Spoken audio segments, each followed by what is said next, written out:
This is the Xfinity 500 live race reactions, and yeah, man, I can't wait for this race to get started. I know we might not have as good racing, but as yesterday's Xfinity race, but wow. So my main pick, Denny Hamlin, my favorite driver.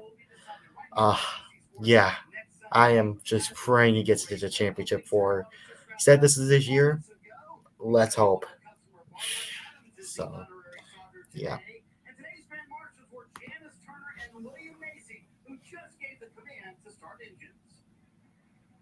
Welcome to the Xfinity 500. Drivers, start to Yeah, they just got the command. Wow, okay. That was fast.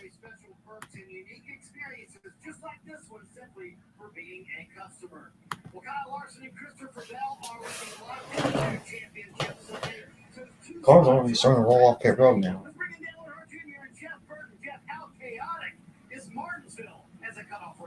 Oh, this place is so chaotic. We've seen it in the past. And why is it so chaotic? It's a small half-mile racetrack, very tight quarters. It's almost impossible to get around here without making contact. But you're going to have to be learned as a driver. Going well. Get your front rubber here, front rubber, moving out of the way, door to door, slamming, moving up the street. Values and morals are going to be tested all day long. That's right. And we see here at Martinsville, the drivers' tempers go through the roof. You know, and so they got to do whatever it takes. So they're racing for a championship. They want that opportunity to do that in Phoenix next week. But as you and me both know, we saw last year something that we've never seen before. We may see it again today, Martin. Junior, let's take you through the Xfinity starting lineup. We'll focus on the pole winner, Martin Truex Jr., who in his own words said, Truex Jr. is my pick for the championship this year. He might get eliminated if he doesn't win or if he doesn't do good. But Denny Hamlin's my pick to win this race, and I just hope he makes it to the championship for him. And as a Denny Hamlin fan myself, just want him to make it to a championship for him.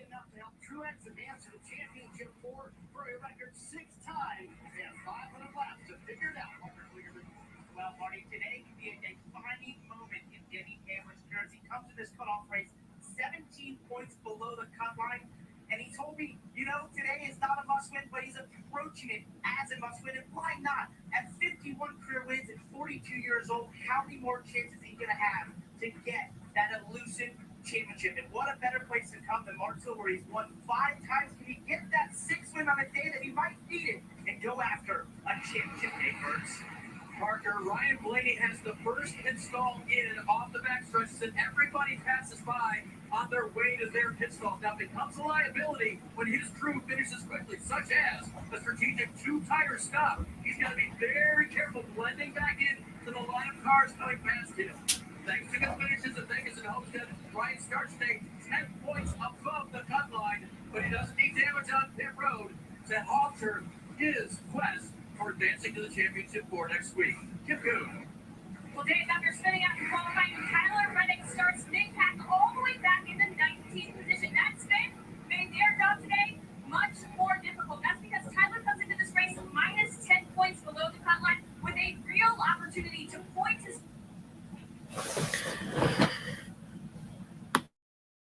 into the championship course. Stage points, though, will be paramount. All right. See if I can get the live results. Did I get the live leaderboard up here? In that case, changes their focus to a must-win situation. Tyler said, though, Marty, he's willing to use his bumper here today. Again, we mentioned Martin Truex Jr. and his pit crew. All right. Because they want the stall to be very chaotic on pit road. It's narrow, there's 2 sharp turns, but this stall has a tremendous advantage because it allows your own exit lane in essence. No one in front of Truex today. It's also close to the camera at the end of pit road. All of that should help the 19 team on every stop. It's almost time to go green. Let's head up to food. Rick Allen and Steve Letarte. Thank you, Marty. Steve, we heard Jeff Burton mention morals and values could be tested today. So what is that limit that we might see drivers trying to test here in Martinsville? Whatever we dream up to be the limit, these drivers are going to have to cross it. It's not a question of will we see chaos like we have seen here in the past, but when. This is going to happen between Chase Elliott, Denny Hamlin. Yes, You're seeing a common number off. Danny Hamlin again, this time getting spun up in front of the 48.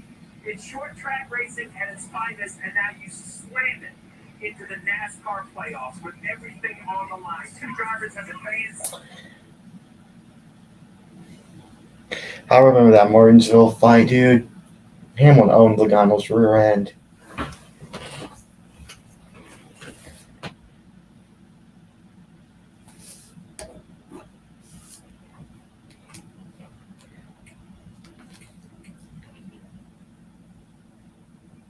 Six have an opportunity for those final two spots. It pushes every driver to their limit, both talent and morality. Just reminding you that at the end of the first stage, the top 10 in finishing order have a chance to get up to 10. That's what positions, though, count for on the racetrack, too. This is how close it is. Those two spots, Byron and Blaney Holden right now, they're up for grabs. They are up for grabs. Here's your clip notes. Byron at plus 30. He wants a couple good stages to feel maybe not mathematically locked in, but feel very good about advancing. Blaney, Reddick, Truex, Hamlin, an absolute bar fight of a battle for points. Busher at minus 43. While he's not mathematically eliminated, he has to be thinking this is a must-win situation, being 43 and last on the current leaderboard. And a gorgeous fall day in Martinsville, Virginia, and the fans have showed up. Sold-out crowd here to see it for 35 races now. These teams have worked diligently to try to reach that goal. It all comes down to 500 laps here in Martinsville. This track it's really unlike anything else. You know, Bristol has this kind of Coliseum feel on the top of the mountain, while Martinsville has this iconic throwback short track feel. Drivers in the field all grew up racing in a short track somewhere. You know, as the sun starts to set later, the lights will start to glimmer, and that's when that action will be turned up. And right here at the green flag, it's kind of this test of patience, but also opportunity. You can gain spots. Yep, opportunity is key. The bottom, right around the curve, is the preferred lane. So a car starting on the outside. One to go. Like the 11 of Hamlin, the 23 of Bubba Wallace, the 4 of Kevin Harvick. Eventually, they're going to want to get to that inside lane. Let's listen in. Ryan Blaney and this team. What was the pep talk that we heard out of them? Everybody have a good day. Really good job last 2 weeks. Finish her off, did the best we can. I know we can do it. Long range, trying to keep this thing clean for you. Feel it, boys. Long range, trying to keep it clean for you. 500 laps around here, and you just showed us a lot of what could happen with bumping and banging. And like he isn't starting inside the top 10, don't let that fool you. That 12 car in practice, one of the best cars on the long run. Long runs will be important. Young Ty Gibbs in the 54 will be alongside the veteran, Martin Truex Jr. Here we go. As they come out of board, the green flag will go in the air.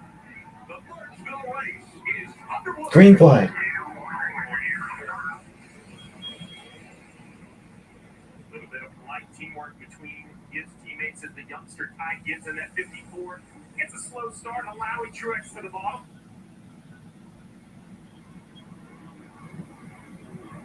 Still a fight for that second spot as Gibbs has a preferred line on the inside.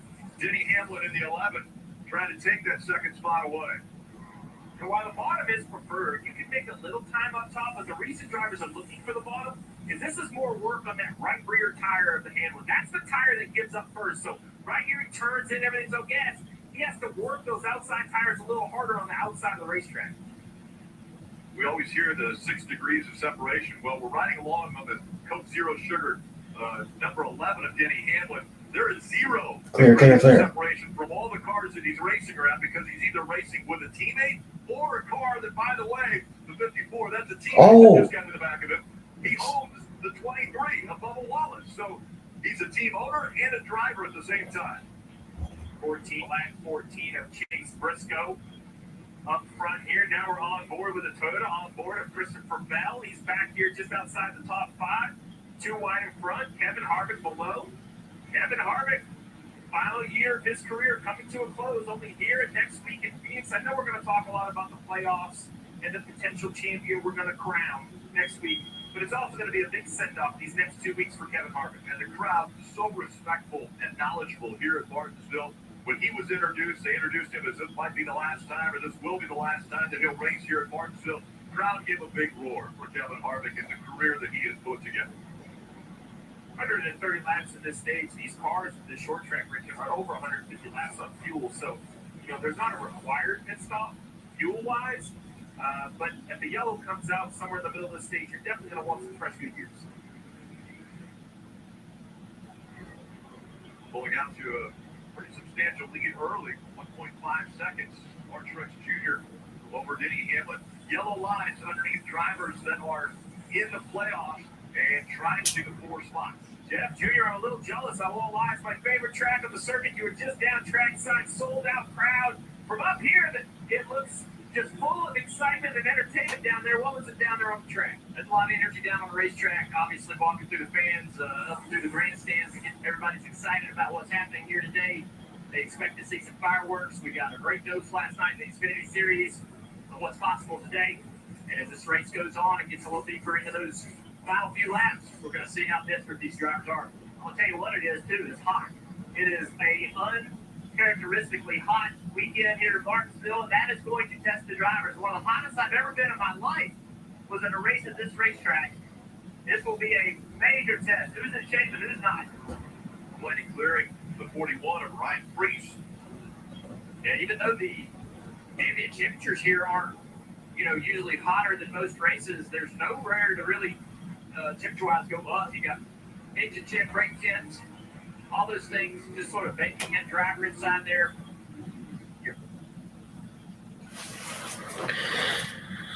It get hot. Everything gets used up here in this race.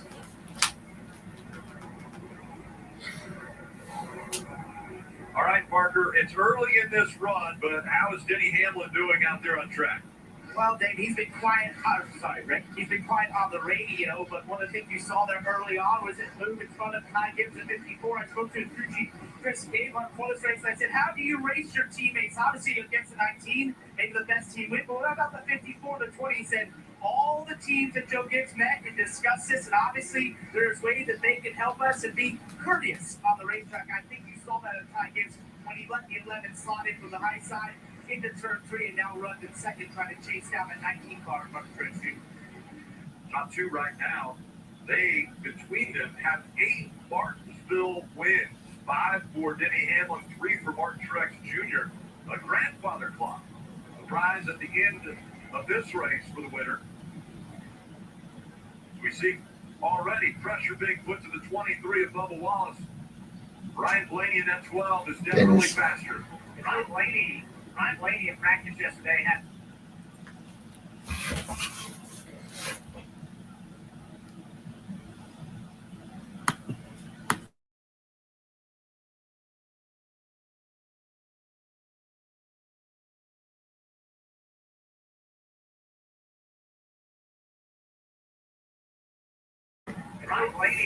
Ryan Blaney in practice yesterday had a ton of speed. This team really hasn't had a lot of speed this year, but in the playoffs, they brought it speed. They've had their best runs of the year. They've been consistently fast, and even a lot of different racetracks from last week to this week. The speed of both of them.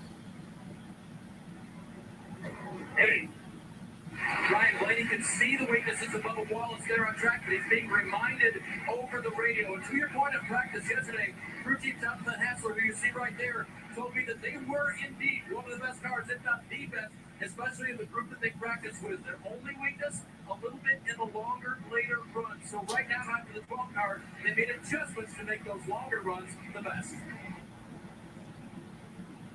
We've continued to see Bubba Wallace get better and better, and he's trying to stay in front of Ryan Blaney. Off the racetrack, these two are best friends. On the racetrack, they're enemies. They're fighting for every inch on the track. They're fighting for every position. The 12 car was probably the best car in practice.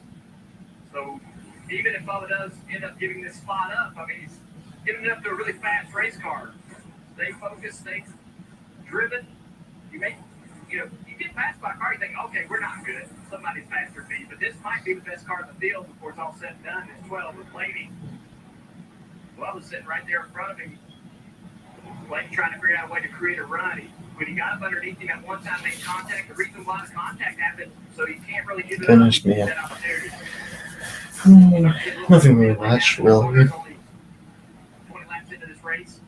Drivers are hoping that it's going to allow a lot of rubber to go down on this track with this new tire and wind it out and really present opportunities to make passes, move around in the corners. Bubba Wallace's teammate, Tyler Reddick, qualified 19. You can see the points right there. He really needs a good run today. Had good speed in practice. Did not lay a qualifying lap down at all. Actually spun out on his second lap. And that got him started 19. Well, he has only gotten up to 18. So it is tough to pass today. And when will his patience wear out? That's the question for Tyler Reddick. Does your track to win? If you do, what are you going to do to go get that win? There's a train on the racetrack, and right now the engine is Smart Trucks Jr. There's also something unique about this racetrack. It's right next to the train tracks as the train goes by. Smart Trucks Jr. leading in Martinsville. Goodness.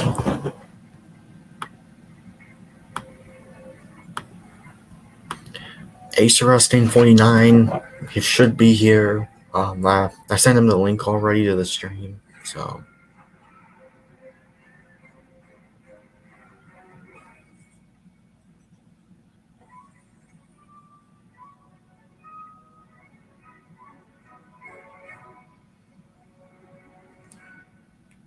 Nice boots. Hey, where'd you get them? GoBears.com. Hey, Steve, nice boots. Where'd you get those? GoBears.com. Exclusive deals for first responders, military, and law enforcement only at GoBears.com. Here's your biggie bag. All that food for $5. That's my deal. I really enjoyed last year's Xfinity 500. The wall ride, practically the 1 year anniversary of it.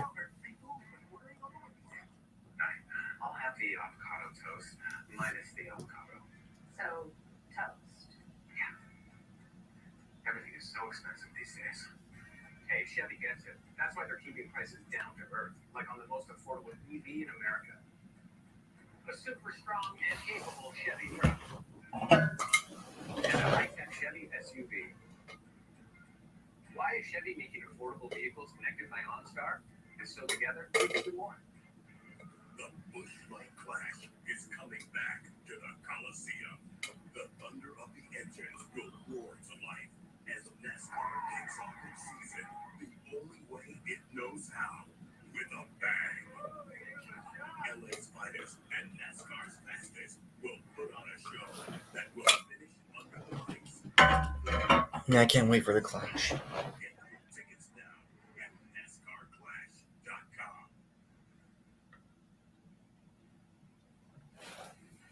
NBC Sports coverage of NASCAR is brought to you by Xfinity Mobile.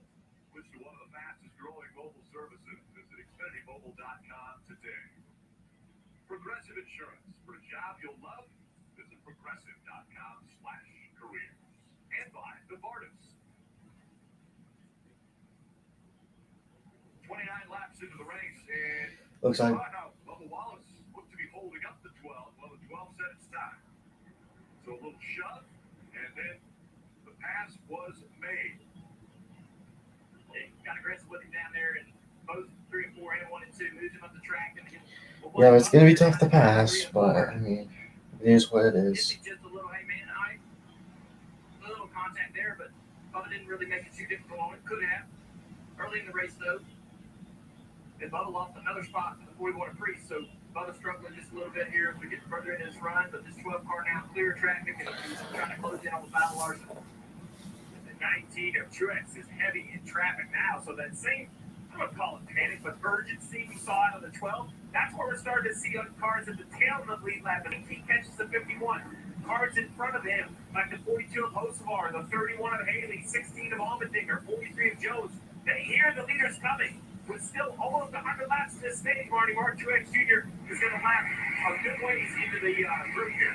Yeah, see, back to that call from Martin Truex Jr. and his crew team, James Small. They're hoping to turn that into their first top 5 of the entire playoffs. There's 2 races left here in the season. But I talked to James Small this morning, Steve. He said, I've never made more changes, though, to a car that was on the pole than I did this morning. Our long run speed was terrible.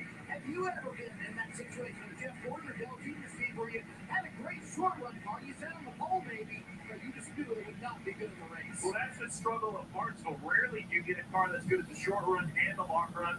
The 19 in practice, that terrible you were talking about was the right rear tire. In the long run, it would just lose grip. That's the tire that's saturated. It's doing most of the work, and it would just get looser and looser and looser. The concern is if you change everything to fix the long run, maybe you would be bad at the short run. Now, the good news for Truex, obviously so far, 35 laps of the race, the short run on the 19 looks okay.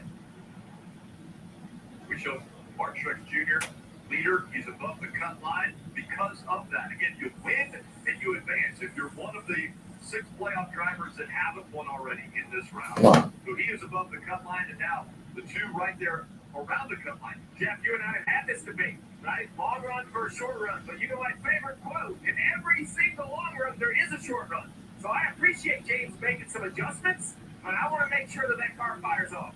Well, yeah, exactly, because Steve, there's a lot of races here that deal with a rash of short runs. If you don't have takeoff speed, if somebody has it better, even you can lead the entire race and lose it with 10 to go. The cars that Truex is lapping, they're going to race in just a little bit harder, try to stay on the lead lap. It's allowing Denny Hamlin to close in as we watch right here on the nose of this 11 car, the Coca-Cola Zero sugar can. The gap used to be 1.6 seconds. Denny's closed it in. This is why he's my pick to win, bro. Denny's so good at this racetrack, and yeah. They're both kind of on the same agenda, they don't have a lot of pressure from kids. Behind him is Briscoe. They're kind of spread out a little bit, so they can take their time a little bit. Pressure's not high to make these passes. And Truex is opening up his corner just a little bit. We were hoping this tire would maybe line.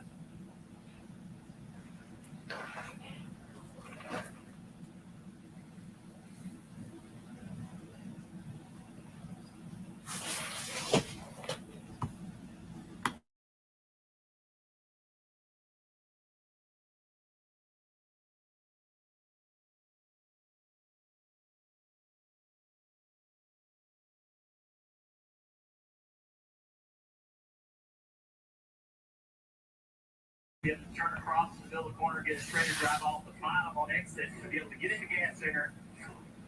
This route lines out, that becomes even more possible to be able to drive up on those slower cars and cross them over and get up under them on corner exit. Since the start of this race, they had anticipated this moment of the 19 getting into traffic. At lap 11, they were telling Denny how long till they got to the back end of the field because they felt like this is where the opportunity lies for the 11 car. One is the long run. They feel like Denny's one of the best on the long run at this racetrack, but also his ability to get through traffic and to catch and make passes in traffic. And you alluded to, Rick, he cut almost a second out of that deficit to Martin Truex Jr. as they navigate through the traffic. The 11 coming online here at lap 42. They're in heavy traffic. If you're the next car in front of Martin Truex Jr., you're going to race him as hard as you possibly can because you do not want to go a lap down. The difference, though, is once Martin goes by him, they will let Denny by because they don't want to race Denny as hard because it's not as big a deal because they're already that lap down. Yeah, that's right. I mean, you're lap down, so you're trying to get the free pass if the caution should come out. So you definitely want to keep the cars in front of you that are also getting lapped within distance. But what also happens, Rick, is all of these cars in front of Martin start racing each other harder. They get desperate. They start bumping on each other, pushing each other out of the way, trying to put more cars between them and them down. Blaney has caught that 5. We mentioned how he was able to get by Bubba Wallace and then set his sights on the 5. And Blaney looking very strong already. He's running in the 8th position, and he's closed the gap on Kyle Larson. For this day to be successful for Blaney, he needs to continue to drive through this field in this first stage. He needs top 5 stage points. Both the cars that are trying to chase him down in points are running 1-2, Truex and Hamlin.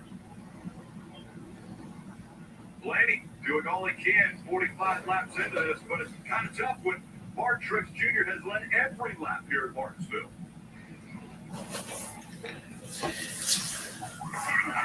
Oh, according to the leaderboard, currently my guy is currently leading. Let's go.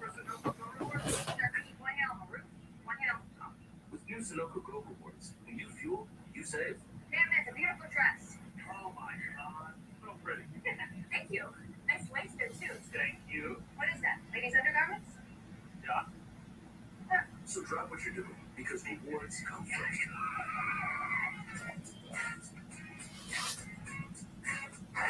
Go to plan B. Okay, great.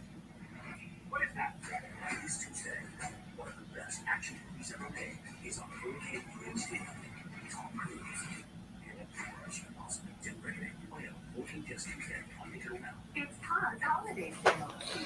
My goodness. Your move. Enjoy the 6 million families who discover the smarter, more flexible way to move with pods. Whether you're moving across town or across the country, save up to 25% at pods.com. Looks like you got a corner office.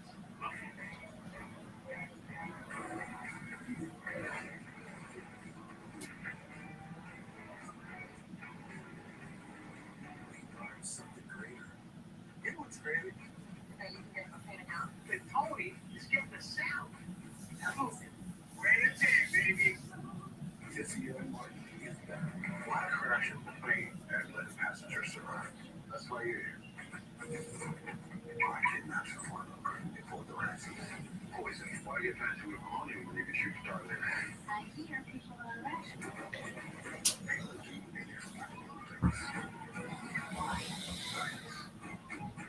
So this is just a theory. Bradley was just a theory of one irrational. Tomorrow on NBC and today will become. A new leader in Martinsville. Denny Hamlin was able to get by the 19 of Martin Truex Jr. There was a little bit of bumping and banging. Martin Truex Jr.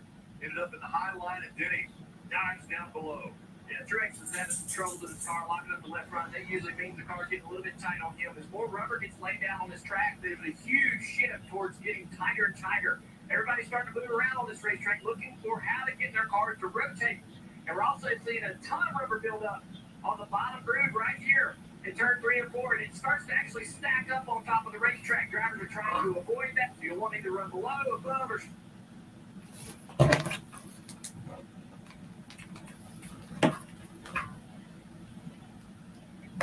and we're also seeing a ton of rubber build up on the bottom groove right here in turn 3 and 4, and it starts to actually stack up on top of the racetrack. Drivers are trying to avoid that. So you'll want to either run below, above, or straddle that.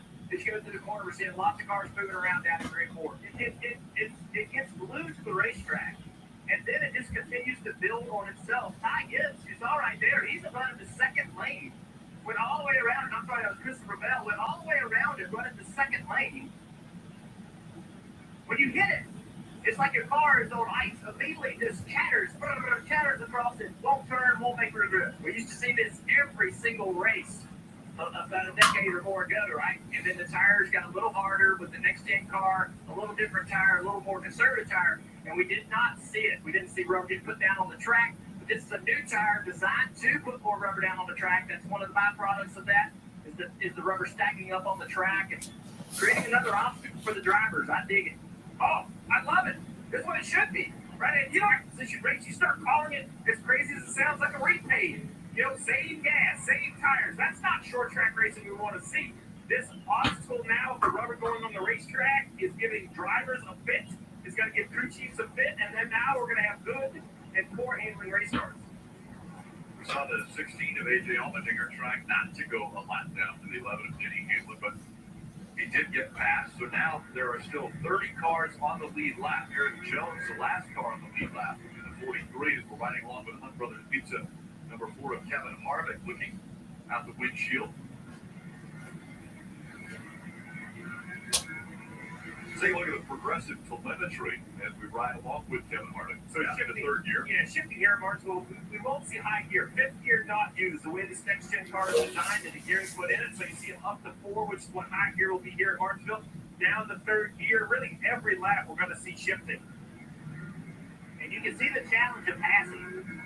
Right, he's right behind his teammate, Chase Briscoe. Kevin Harvick in 5th. They up the racetrack a little bit. If he wins this race, that would be awesome. For Harvick to drive into. You almost have Chase has got to make a mistake. Or right there, you can throttle up before he can and drive underneath him. It is a very difficult pass. It's always been. This racetrack is a real test. They got to do it all day. How hard is this track as far as physically on a driver? We just saw, or we're riding along with Harvick. He's shifting every corner, but then he was flipping switches there too while he was on the straightaway. I'll tell you the worst part, and the most physical part about racing here is braking. And whatever leg, your left leg, your foot as well, is you'll almost walk with a limp when you come out of here today because of mashing the brake pedal repeatedly so many times in a row, and also how that pedal goes to the the ball of your foot. It's bruised as far down to be able to rotate the corner. If you got a tight race car, it can be difficult. Parker. Tight Dale's got 1,000 pounds of pressure each and every quarter. Each time Andre Grizzly right on board here at Kevin Harvick. Something interesting from his crew chief, Ronnie Childers. We talk about the veteran that is Kevin Harvick. He said to me, when you look at the 14 of Chase Briscoe, Ryan Preece, and the 41 Eric Overall, they all run the same setup. He said, Kevin, we run an entirely different setup. And Steve, I think that's something interesting for fans out there to realize. When you have a veteran driver who knows that feel, even in a next-gen car, how many races he's been here, he has a setup for, and that's something, Parker, the short tracks really kind of, I think, will allow a crew chief to lead. When you go to a high-speed racetrack, engineer's going to dominate. I'm sorry, Dale, Jeff. You may like the car to feel this way or that way, but I'm going to put the car in the best aerodynamic position. I'm going to put the car tires at the best location for post-trip. And you kind of almost have to drive around it. Jeff, as much as you don't want to hear this, you got to drive it a certain way. But here in Martinsville, there are a few things I perhaps have to do the way the track's designed, but there's a lot of things I can adjust to customize it more for the driver. It is such a difficult thing to do because drivers all drive differently. It's not like we're computers and you just drive it a certain way. Everybody feels the car differently. Everybody likes the car to be good in a certain area, doesn't want to make compromises in others. And just running a common setup across all the cars doesn't always work. Marty, what do you have on William Byron? Jeff, he came in, William Byron did with 6 wins. No Martin to do because drivers all drive differently. It's not like we're computers and you just drive it a certain way. Everybody feels the car differently. Everybody likes the car. Yeah, my TV's really far behind. Area doesn't want to make compromises in others. And just running a common setup across all the cars doesn't always work. I mean, I would so far give this race like a 4 out of 10. I mean, yeah, it's Martinsville for the Cup Series, so it's nothing really anything special. So yeah, guys, I'm planning on reacting to the Championship Xfinity Series race, but not the Cup race.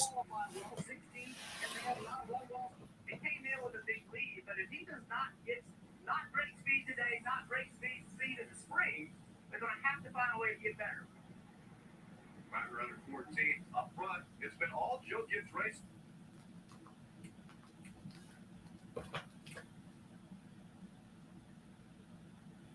Tanks dried fruit and fish. Well, that's definitely not dried fish.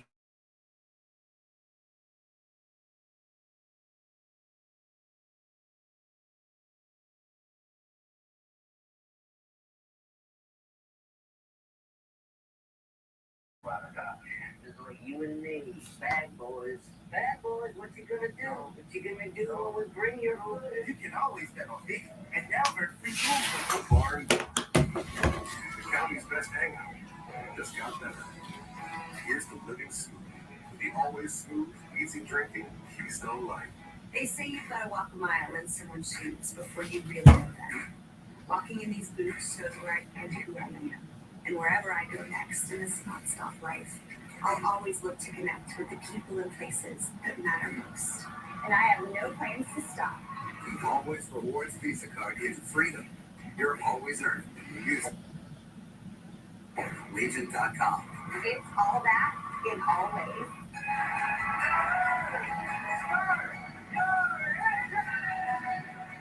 For millions of young people, place where science, technology, and NASCAR come together. The green flag waves on potential careers. The skills learned here, excite, inspire, and build the foundation for the better tomorrow. After all, great futures start here.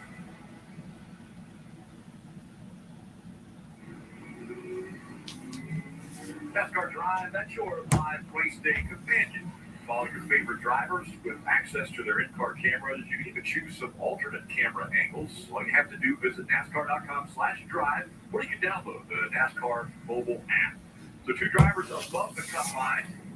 That would be the 11 and 24. Denny Hamlin and William Bob. The 12 of Ryan Blaney and Martin Truex Jr. Now 7.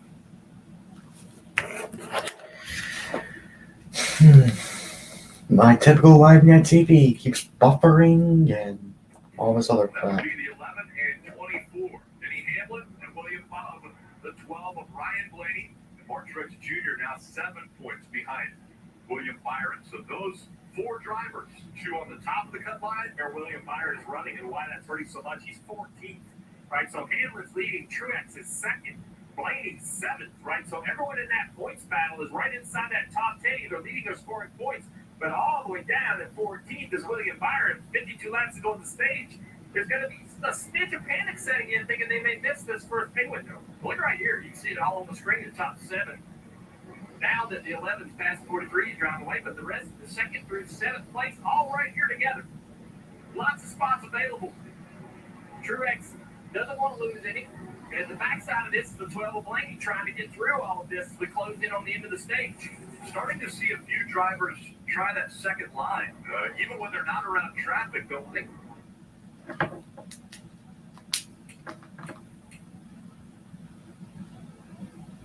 7th place, all right here together. Lots of spots. See, that's like if you're coming here, you have to.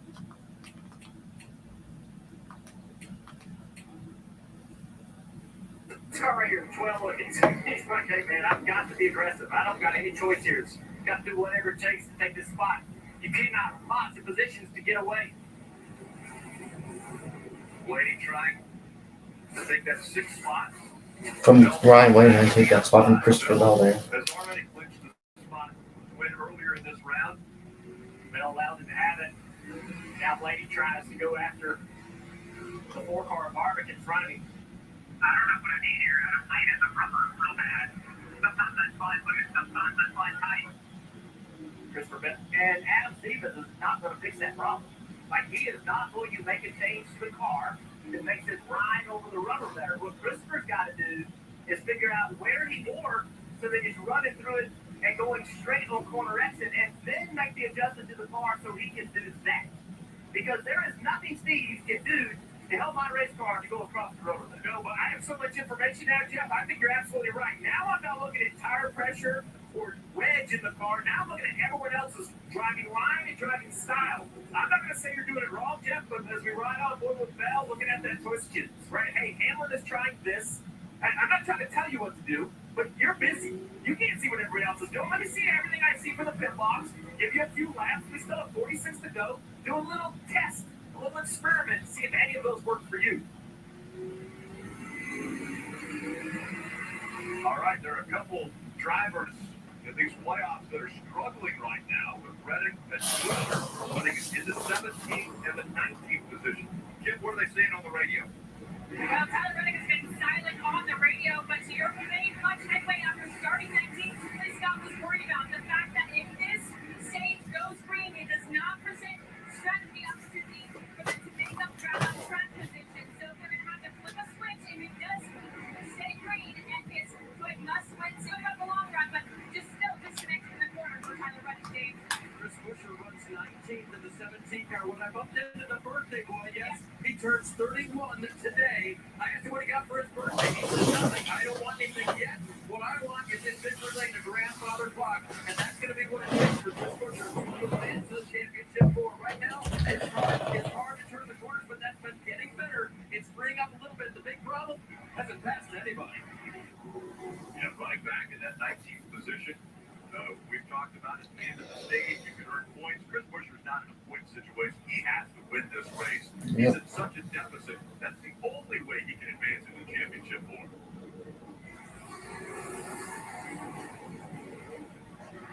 Austin Cindric has closed the gap now on Buescher. Cindric's been running some pretty fast laps. He was one of the drivers I saw that was running a little bit higher line earlier. And some of those cars back in the back were kind of forward somewhere else. And several drivers down in the work well, and others started talking. So far, I mean, this race has been, not the best. So, but this has been like a 4 out of 10. Some of those cars back in the back were kind of forward somewhere else. Several drivers down in the work well, and others started copying it. We see that every week, Junior. We see guys in the back of the pack kind of forced to do something different and it works. Spotters immediately start telling the drivers to try it. Waiting right there, wiggling on throttle, or trying to spin the rear tires.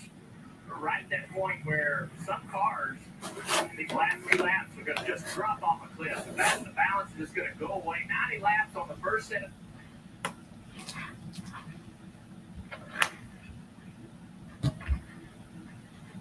tires.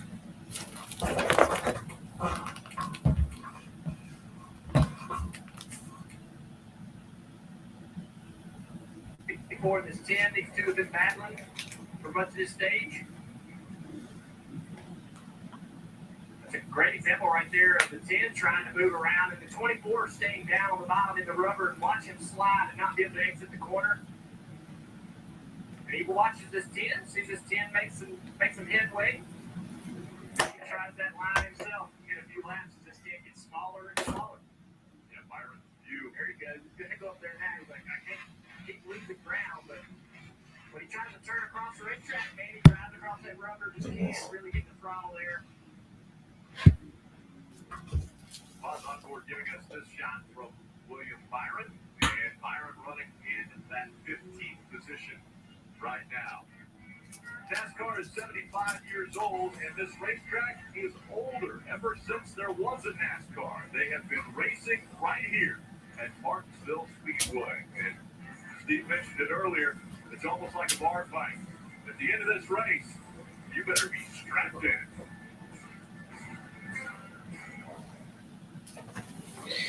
Strapped in indeed.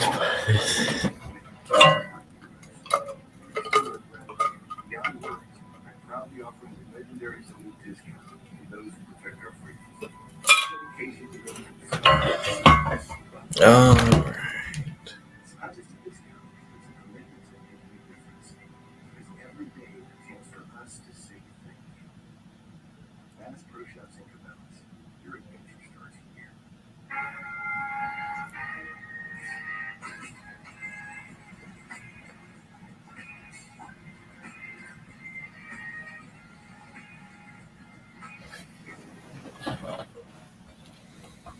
Here's your biggie bag. All that food for $5. That's my go-to. That's a lot of that. Just like you and me, bad boys. Bad boys, what you gonna do? What you gonna do when we bring your food? You can always bet on me.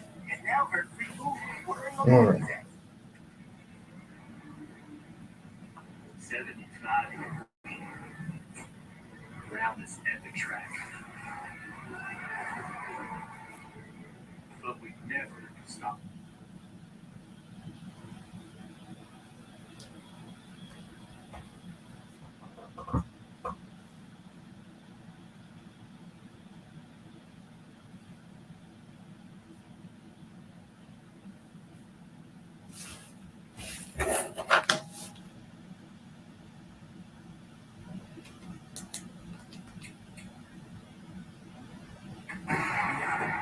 And by Salesforce. Bubba Wallace is debuting the Xfinity selfie car. His team has 65 Xfinity Rewards members highlighted on the hood of the car, providing customers a chance to imagine themselves on the track during the race. Xfinity Rewards is free and easy to join, with rewards starting from day one, and they'll just keep on coming. Xfinity drivers and customers scan the QR code and explore your rewards today. Bubba Wallace falling back to the 10th spot. Danny Hamlin continuing to try to lap cars and working in the inside of Suarez. Suarez got a little bit defensive, so he just rolled to the outside, rolled around the outside of him. And, these cars aren't awful. I mean, Suarez is 26. The front of this group is the 47 of Stenhouse and the 21 of Harrison Burton. That's 22nd and 23rd. So, oh, man. That's about a wreck right there. Oh. It is going to be a wreck. Oh, yeah. Alex Bowman in the 48 was getting roughed up, and Alex Bowman involved. Wow, that was crazy. First caution of the day.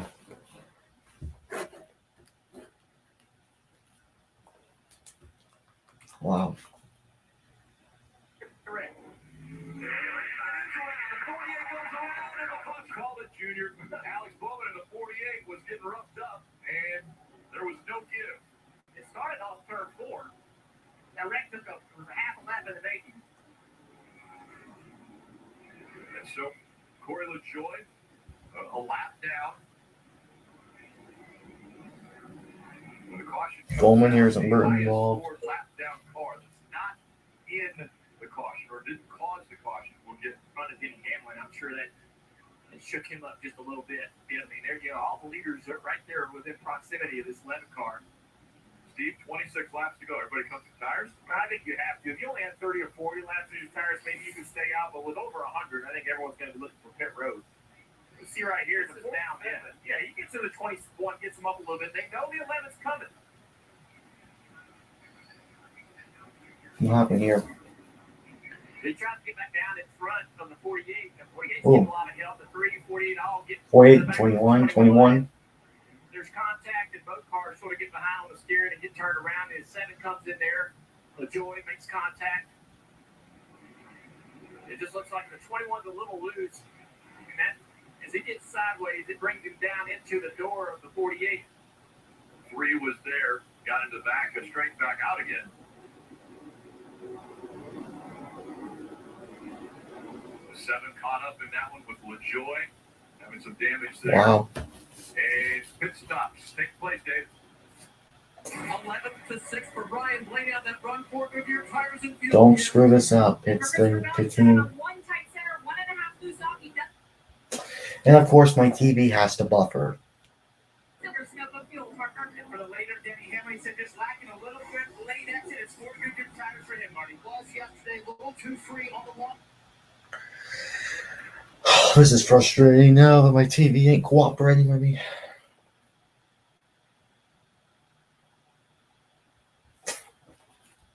Now it's up to the pit crew. 2 new pit crew members, a rear tire changer, a Jack is in second. All right, we got out first. Let's go. Holding their spots with Hamlin and Truex. And the free pass goes to the 99 of Daniel Suarez. So coming off turn 2, little chaos brings out caution number 1.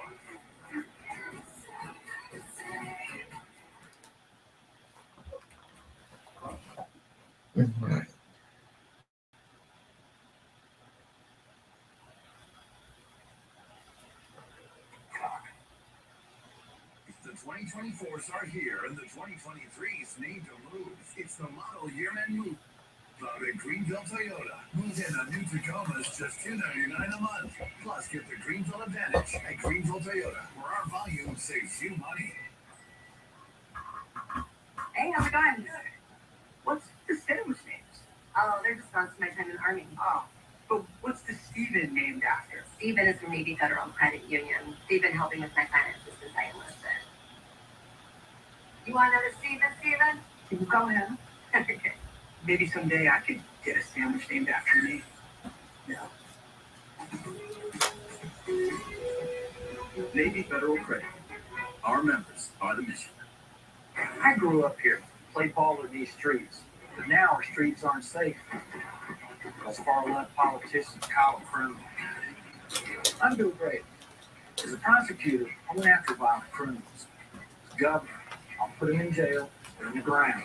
Let's start with the Gang Prevention Task Force, longer sentences for violent crimes, the death penalty for drug dealers and human traffickers. I'm Bill Gray. Let's kick out the weak politicians and reclaim our streets. 2024s are moving in, which means 2023s are moving out. It's the model year-end move out at Greenville Toyota. Shop new RAV4s, $289 a month. Even save on the Guys, I really have nothing anything really to say other than the green flag pit stops. We got out first. Denny Hamlin got out first. Truex second. Blaney, watch out. Getting ready for the restart of the NASCAR Cup Series playoffs. Xfinity 500 from Martinsville Speedway. It'll be a sprint to the finish. 20 laps to the end of stage 1. The 47 of Ricky Stenhouse Jr. caught for speeding on pit road. That's one of the things that these playoff drivers cannot have is little mistakes. Did you see that rubber buildup you guys were talking about earlier? Yeah, they put that's a great shot of it. Also, something you may notice is that they picked up a lot of rubber that was put down. That's one thing that we noticed at a lot of concrete tracks. I've now learned since I'm not a driver anymore that this happens at all racetracks, asphalt and concrete, but you see it so well on the concrete tracks how under caution the hot tires before they come to pit road and these cold tires picked up all of the rubber being laid down on the track. And that makes Martinsville very tough because the track cycles back and forth between loose. All right, now we're going to green tires next and time. rubber laying on the track they'll want to continue to avoid. Another thing that happened because the stage is only 20 laps away, all the cars that were a lap down basically stayed out up to the wave around. So now we're back to 34 cars in the lead lap. So all that work by the leaders to lap cars all out the window. Pace car makes its way onto pit road, and the field back in the hands of Denny Hamlin. Shows the outside line, maybe a little Joe Gibbs Racing strategy there with Mark Truex Jr. on the inside. As we get ready to go back to racing, it'll be 19 to go in There stage you go, one. green flag. Yeah, Denny takes the lead and go down the inside. Easily clearing that 19, but here comes Ryan Blaney in the 12. A great restart, trying to take second away. That's a great way of defending that teammate work up front. If the inside lane doesn't go, you jump with the guy in the second row. Next thing you know, Blaney's in second.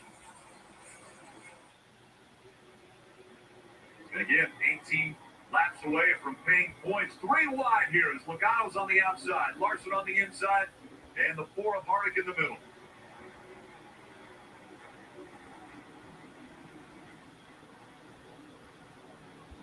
A little bumping, and pinball machine to the 4 of Harvick. 3 wide rarely works at Martinsville. They worked it out.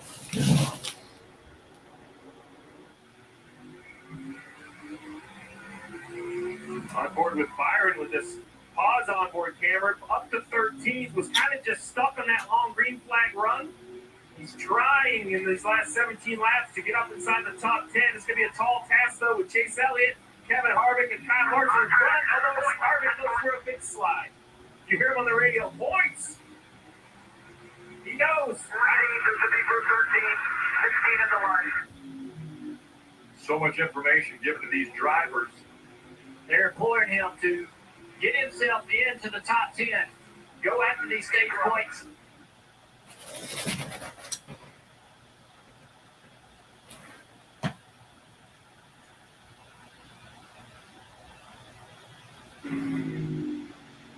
They're forced to. Hamlin, Blaney, Truex. All those guys have a good day.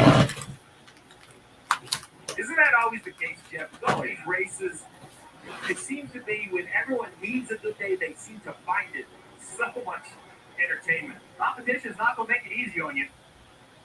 Now that Blaney racing for the lead right here. I cannot tell you how impressed I am with how this team has stepped it up. I believe coming to the playoffs, very few people thought they had the speed to work themselves through, but And like I said, I had Blaney eliminated in the round of 16. Not only the speed to work their way through, they dominated earlier in the year at Charlotte. That got them into the playoffs. But then, when they were able to win at Talladega to advance into the round of 8, I think everybody took notice, and Blaney has been extremely strong in this round. yeah, it's hard to believe in momentum is a real thing, but that win that you speak about, Rick, really what's kind of turned their season back around, and they've been really good throughout the playoffs ever since. Had an almost perfect weekend last week at Homestead. Gained over 27 points to the cutoff line. Was 17 points out going into Homestead. Came here to Martinsville 10 up. And he's having a great day. He's drove through the field trying to get those stage points he needs, Dave. And Junior, you shared some numbers at the beginning, but I think they bear repeating. Ryan Blaney, best average finish of active drivers here at Martinsville, 9.5. 3 stage wins, 6 top 5s, and the last 9 Martinsville. Ryan Blaney is good here, and he's good today, partner. And Dave, it's not just us that's noticing the speed of that 12 car. Ryan Blaney, take a listen to the 11 teams, especially crew chief Chris Gabler up to this last caution. Right. Well, he's the only one really coming. How he is doing it is rolling the center better. Very similar to what you watch. How he is doing it is basically the quarter mark to the 2/3 mark. Just left wheel, just rapid. Yes, just one. And Steve, to your point, it's not always about throwing wrenches or air pressure. Sometimes you just need to give the driver the information of what they can do differently inside that race car. All the information you have at your disposal, that can be the thing as he's driving away from Ryan Blaney right now. That's why the driver-crew chief relationship, in my mind, is tougher than ever because it's more than just about with the pit and what adjustments to make. There's so much information You have to really manage how much your driver can how much can they absorb while they're out here trying to race, trying to drive a car to its perfection. And what I heard, I believe I heard in that little communication there was they apparently had been watching what Ryan was doing in practice, studying that last night, so that he could reference it today. Hey, he's doing X, Y, and Z like we watched, like we saw. Yep, one. That's awesome. That's a new thing. That wasn't here 10 years ago. Drivers having that information, crew chiefs and drivers now spending the evening going over what some of the faster cars are doing with their inputs and steering and practice. Absolutely. That studying is paying off. And right here, the 21 and the 48, both cars that are one lap down, the only two that are one lap down, and the two that were involved in the last yellow, trying to find the free pass, and patience is definitely shortened between these two. They know what's on the line. We're 6 laps away from yellow, where the free pass will be awarded to one of these two cars. And does the driver, the 21, Harrison Burton, does he feel slighted that he was involved in an accident not of his doing, and maybe feels like the 48 is the one who delivered that to him? Well, we talk about aggression, and when do you turn it up? It's different for everybody, but right now, if you're the 21, now's the time. Because you do not want to finish stage 1 a lap down. So this lap for the 21 can be as important as anything else that happens today. The other thing that's very important, William Byron right now is outside the top 10, which means no stage points at the end of this stage if he doesn't break into that top 10. And William Byron coming in was the one with the most points above the cut line, but as they're running, you see William Byron is below the cut line and out of that possible championship four. What's going to disappoint these two is at the top of the screen, the 11 of Denny Hamlin has gotten to the back of BJ McLeod, stayed out on old tires, took the the waiver round. So now as the 11 laps the 78, the 21 of the 48, they may not quite realize it yet, but they're no longer racing for the free pass. And that's a great information that needs to come from the spotter, because, yeah, you may be mad, you may be angry, but when it's time to pay somebody back is when it's good for you, not when it's bad for them. And if it's not an advantage to you, it's no sense in doing it. Yep, looks like anyone's going to win stage 1. One more lap here in stage 1. And it's been 3,136 days since Denny's last of his 5 wins here. That's 8 years and 7 months that the drought has been for Denny Hamlin as far as a win, but he's doing everything he can here in stage 1. As he's going to grab the most. Whoa, stage 1, let's go. Right there, stage points going to Denny Hamlin. He'll win stage 1. His 8th stage win already this year, ties the most. But 10 points going to the winner of the stage. On down, 9 to Blaney, 8 to Mark Truex Jr., Briscoe, Keselowski, Bell, Gibbs, Priest, Logano, and Harvick all gaining points. That means Byron finishing 12th in that stage does not get any stage points. Denny Hamlin winning stage 1.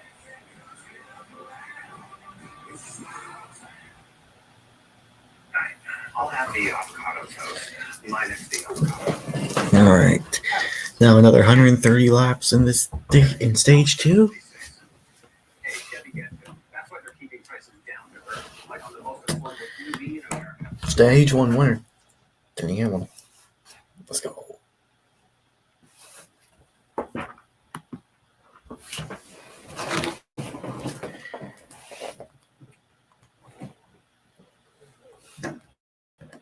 Experience the joy of hosting with help from Ashley. Pay 0% interest for 5 years on just approved worldwide to finish every look. Shop and save today, only at Ashley.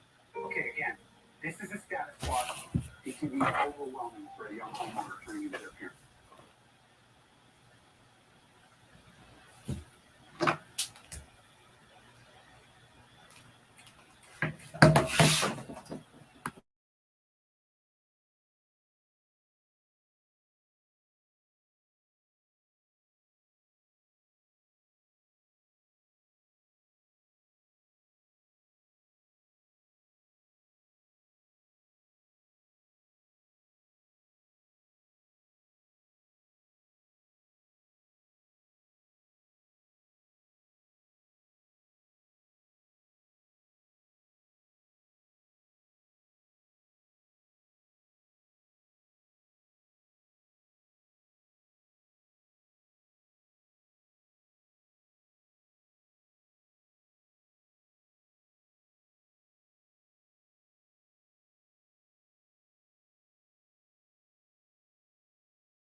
All right, I'm back.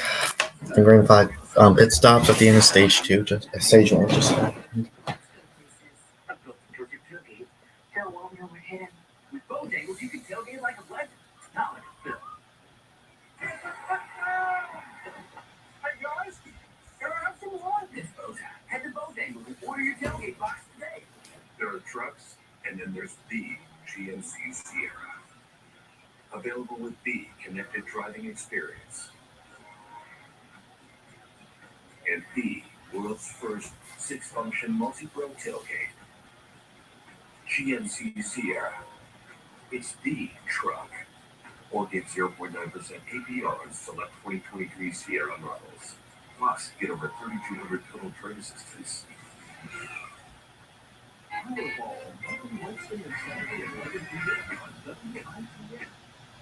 You don't have to be in the race to be in the race. Introducing the NASCAR Power.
All right. Locked in for Bell, Kyle Larson, and Denny Hamlin leading this race, shown above the cut line. By surprisingly, William Byron is below the cut line. He's coming in. He had a pretty sizable lead. He was plus 30. He is currently below that cut line. Look at all of the traffic he has in front of him after coming to pit road under this. Byron's now minus 13. On pit road. Bush with a problem. Start for Hamlin. And look clear that 19 and hold on to second.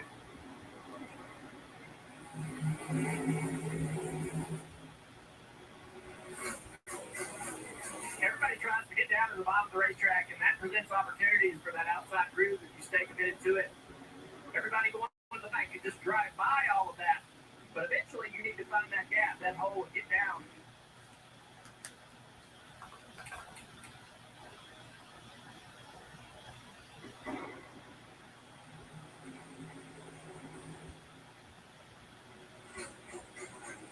Everybody tries to get down to the bottom of the racetrack, and that presents opportunities for that outside groove if you stay committed. What I think is going to happen now, Denny Hamlin is going to dominate this stage and win stage number 2. I don't think any green flag pit stops are happening. I don't think so. No.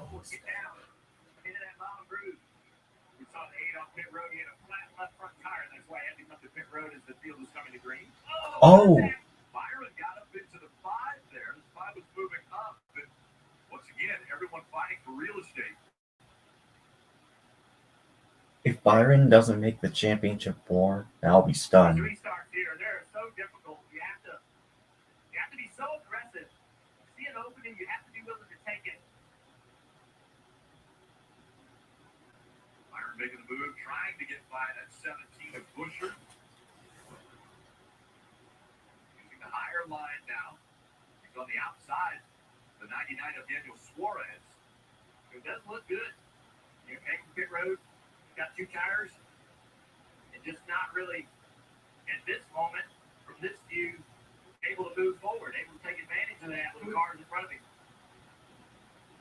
You see this car, it's uncomfortable. He's trying to get to the bottom. The 45 is going to stop. Not allow that to happen. Get underneath him. He continues to lose spots, Marty. Just way too free for William Byron. Steve, when I talked to his crew chief, Rudy Kubel this morning, he said he viewed today as a heads-up battle between the 2014 and Ryan Blaney was stage 1. That did not work out for Byron. 9 stage points for the 12-team zeros for William Byron. So almost like a hit as you go along for William Byron here, because what they're doing right now is not working. Well, I like to call the pit and get off strategy with the 12, but unfortunately, I don't believe they made the 24 car much better. They put right side tires on, afraid to lose too much track position. So either the balance with two tires, the balance with the adjustments, whatever it is, still under attack. Now the one of Ross Chastain going by with 34 McDowell right to his bumper the whole time. Blaney running second. It's easy to come in thinking you're safe. Marty, you said it earlier. Kevin Harvick came in here over 40 points to the good in the past and was eliminated. It's easy to say it should be simple for the 24, but you still have to go accomplish the task. William Byron still mired back in 21st. Yeah, if we're gonna get another Kevin Harvick situation from 2020 this year, I'm gonna be completely stunned. It's an instant rush of anxiety. It's an instant reality check. Okay, we are not going to be safe. We are going to have to be better than we are. And it creates a panic almost, Steve, and that's when leadership matters. You got to right the ship. You got to steady everybody and say, let's focus. This is what our goal is. We're going to go make it happen. Well, you definitely want to steady the ship. The other thing you have to keep in mind is he's currently out with Hamlin leading. It would be the same with Truex leading. And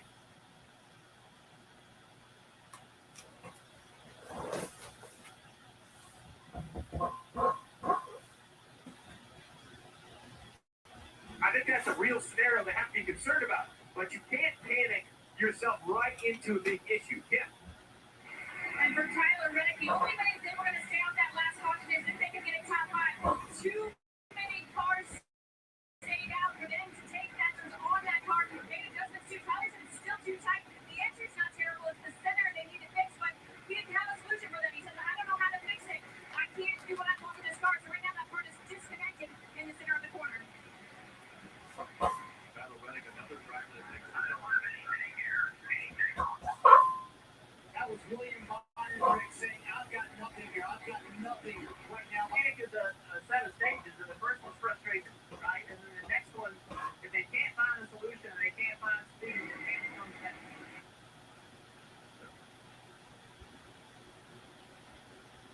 So the 24 is still stuck on the outside. McDowell is working his way by him.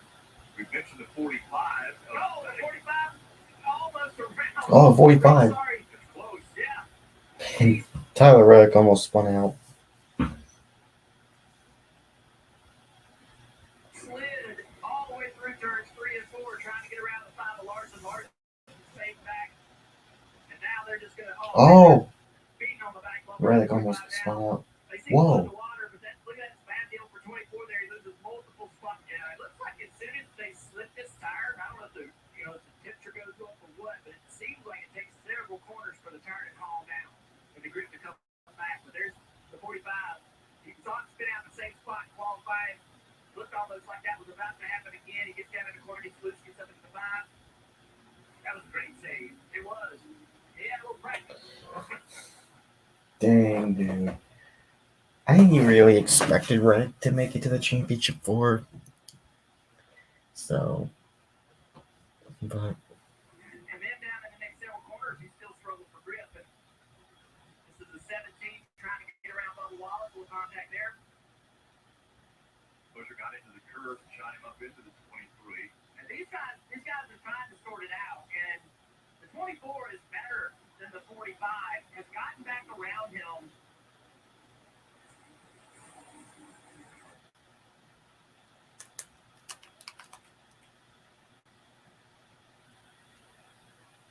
Jim, the 45, as he got things settled out. No, he's not. Now there's an additional problem. He just reported the water temp is getting too hot, so he's going to start sitting his nose now to cool it off, get some of that. yeah, more contact. 45 to Reddick, send a 3 away up the racetrack and for state. Keep the track position that they have, which isn't great. But the leader's coming. Leader soon. What's going to heat up more, the engine or the temper of the driver right now for the 45? And Tyler Reddick. Denny Hamlin's out in front. He has already led 113 laps today at Martinsville.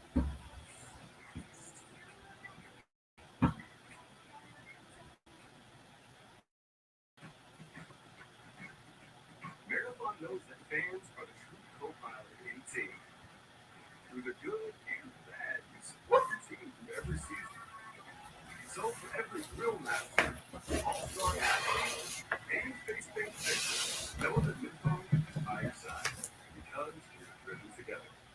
It's Todd's holiday sale. Save up to 25% off your move and join the 6 million families who discovered a smarter, more flexible way to move with Todd.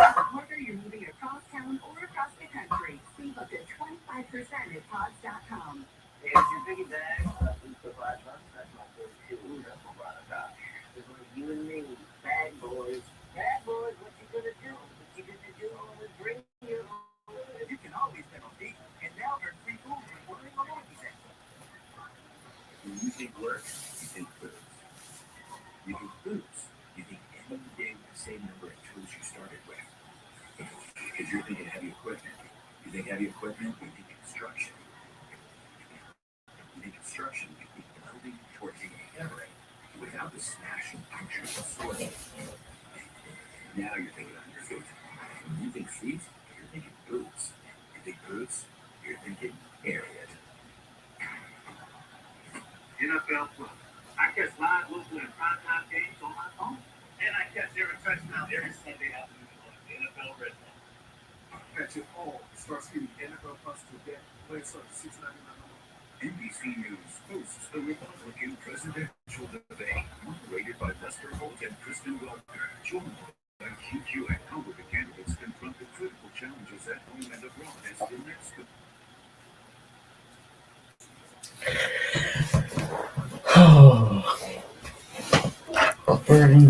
Buffering.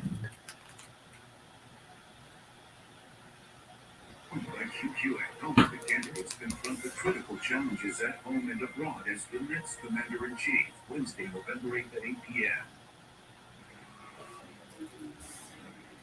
NASCAR Fantasy Live lets you keep tabs on your fantasy lineup throughout the race that allows you to adjust your picks until again stage 2, which is still about 94 laps away. Visit NASCAR.com/fantasy, or you can select the fantasy icon on the mobile app leaderboard to make in-race changes. You're watching the NASCAR Cup Series playoffs. Xfinity 500 of Martinsville Speedway out front. Denny Hamlin has now led over 104. Let's look back at 45 and 43. 45. Tyler Reddick's trying. The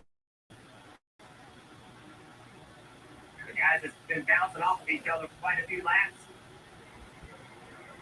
43 into the back of the 45, pushing him up the racetrack, driving underneath him, a little body slam. I have NASCAR Drive. Currently, putting on Danny Hamlin's car camera. For many laps. We're starting to see that. We're starting to see some drivers shouldn't be able to do that in your mind. All right.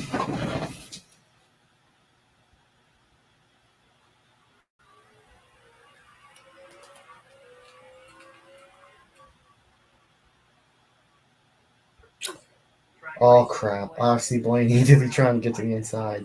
Always the way the second Martinsville race goes. This has been building up all year long. Drivers are to get under a guy's skin today. It's a completely different race than the race we There's a lot of traffic. started the year. This is the one where you're going to get paid back, or if you're going to get pushed around, it's going to happen, and it's going to happen real easy in this race. There's a gap between 1 and 2 now. So Hamlin has a mirror full of Blaney as he cleared Host Savar, but trying to get by the 48, and Alex Bowman moves up the racetrack. Blaney fills that void right behind Denny Hamlin, so we'll see if Blaney is able to stay right on the back bumper of Hamlin. And Ricketts' car is still very good as you look at the points as they run to the left of the race ended now, which it's a long way from doing. Denny Hamlin winning would be okay because Blaney would be okay on points. As for the 12 car itself, he said the last adjustment, remember they stayed out last time. But the adjustment If it comes down to Blaney and Hamlin racing, I just hope Blaney, let's stay with that as he keeps setting in his sights.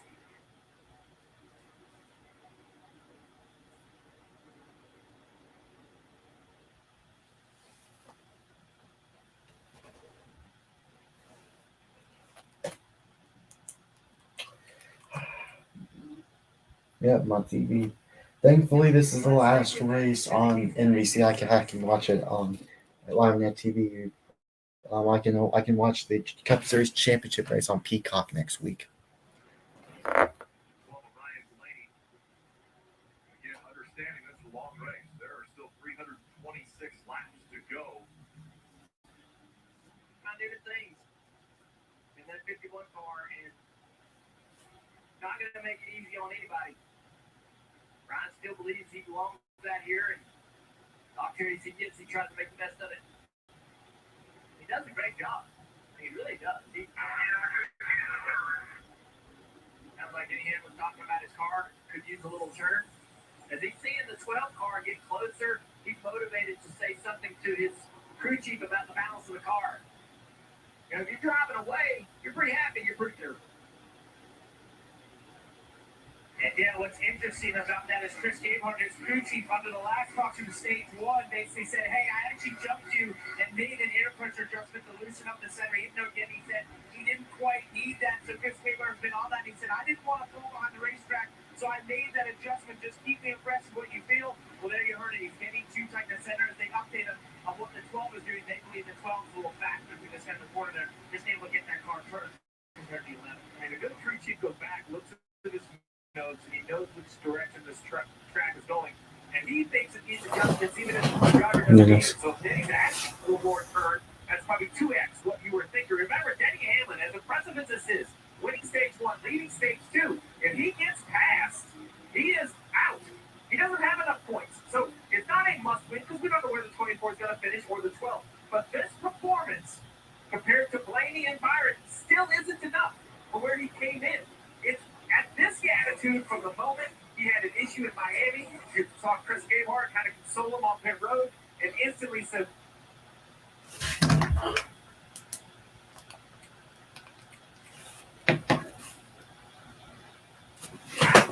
he doesn't have enough points. So it's not a must win because we don't know where the 24 is going to finish or the 12.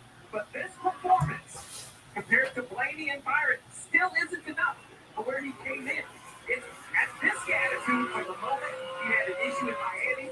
You saw Chris Gabehart kind of console him on pit road and instantly said, we're looking forward. We need a clock. That's our path forward. I think that's the attitude you're seeing out of the 11. We need to win. Very strong in these playoffs. He's been very confident. He feels like this is his season. He's been a part of the playoffs. He's been a part of the championship for multiple times.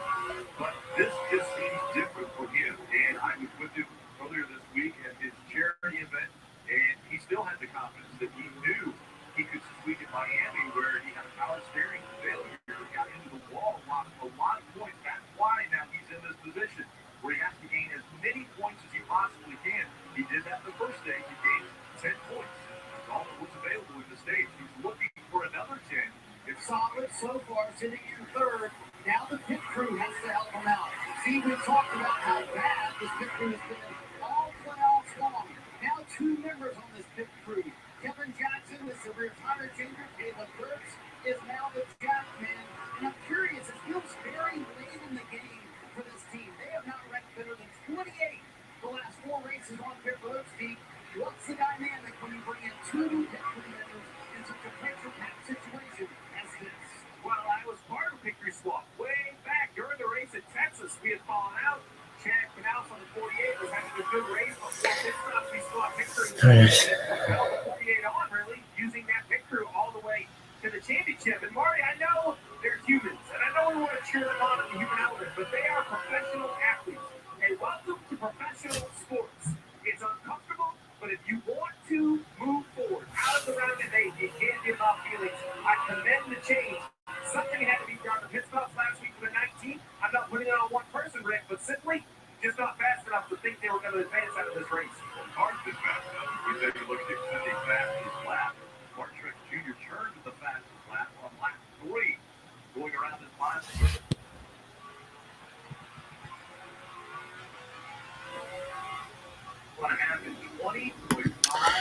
To answer that question, I'm doing Xfinity, but I'm not doing the Truck Series or the Cup Series.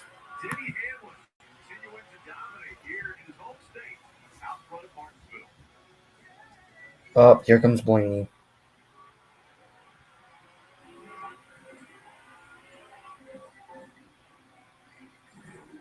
Play defense.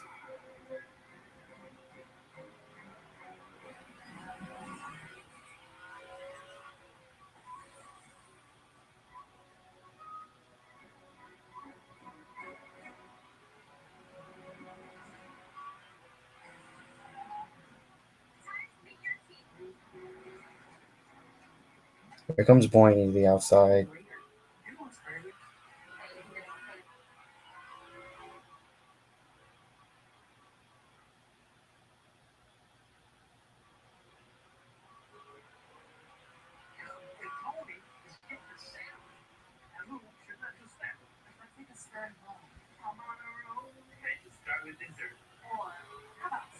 Yep, Blaney to the lead.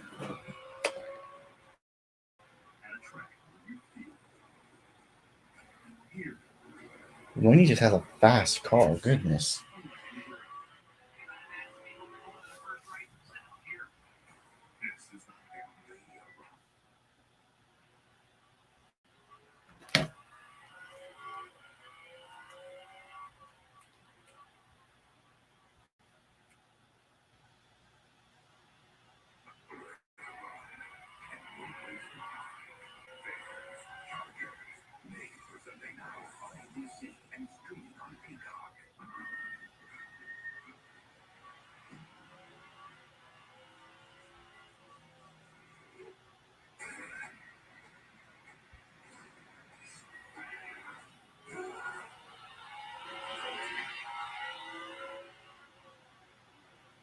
Ryan Blaney is able to move to the outside. He is going for the lead. And what does that do to the points? Did he handle it now above the cut line, but only by 2? William Myers. Oh, thank gosh. Points back. Well, I had Hamlin below the cut line if he lost the lead. I didn't think he had scored enough points, but during that situation, William Myers has lost a few more spots on the racetrack, all the way back to 22nd. For that reason, Hamlin is in, but only by 2, even running second. Myron all the way back to 22nd. I think if this is the time where they have to now have a clearer picture and say, we have got to find some points, because it's the same issue with Trex. Okay, we're still good. We're still above the cut line. Thank gosh. Team things have not gotten better for the 2014. Listen in on the radio. I don't have anything to move around with. I don't know what to do. I know. Keep going in. You're supposed to get. David, get a guy here. Got to do everything we can to stay in the lead lap here, buddy. I know. We're getting stuck. But just fight your ass off for me. They are doing everything they can. Boy, Steve, you can feel it down here in the 24 camp. Concern starting to set in as we approach the end of stage 2. If you're Rudy Fugle, just 3 cars between your driver and the guy who can lap you and put you down a lap, what do you do to bail William Byron out? Well, you can't bail him out. This is At this point, William Byron's up there by himself. Rudy Fugle can't handle it. Until the cars get down, he can make adjustments. If there's something he can suggest, he tries from behind the wheel, then that could help the 24. But what I heard was an honest crew chief, not over 7. It's awful. It's bad. It stinks. I know it stinks. We just have to do the best we can, try to stay on the lead lap. At that point, there's nothing else we can do other than continue to work on this car. We talked about it. We talked about it at the top of the show. We saw it yesterday, Rick. The chaos is coming. It might be a couple hundred laps away, but I assure you, there will be some very upset people and a lot of wrecks before this is over. Yeah, you mentioned already that when we get to those laps, it will get chaotic. It's a very aggressive move, but I want to celebrate past the lead. I mean, my lady, making the video, lady said, "Nope, I'm going to put different." Jumped in the second lane, surprised Hamlin, got alongside him, and now he's able to not a usual path for Martinsville. Normally the bottom is deep, that's the preferred way around the racetrack. This rubber laying down, this new Ryan Blaney not afraid to take a chance. Then he talked about his car getting tighter, and as the rubber gets put down on the track, the balance of the track should seem tighter. And so when you can get on the outside of a guy who has a tight race car, he is even more limited. Less turn, less ability to rotate the car on the bottom of the racetrack with a car on your outside. Makes that pass easier for the 12 car. Now you have to wonder, the 19 car didn't man, but if we do end up tying, it's going to go to him. It's going to go to Denny.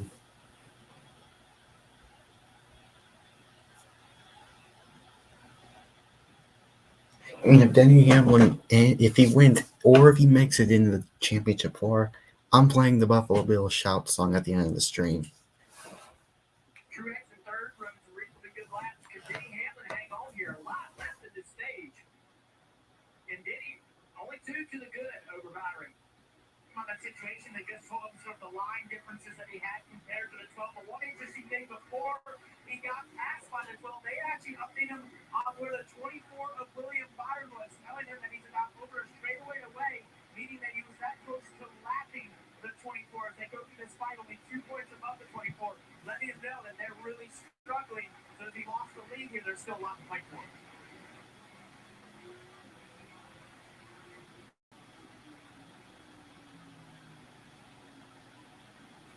Denny Hamlin running in that second position now after winning stage one, grabbing those 10 points. That has enabled him to be above the cut line by 2 over William Byron. Now, William Byron running way back in 22nd.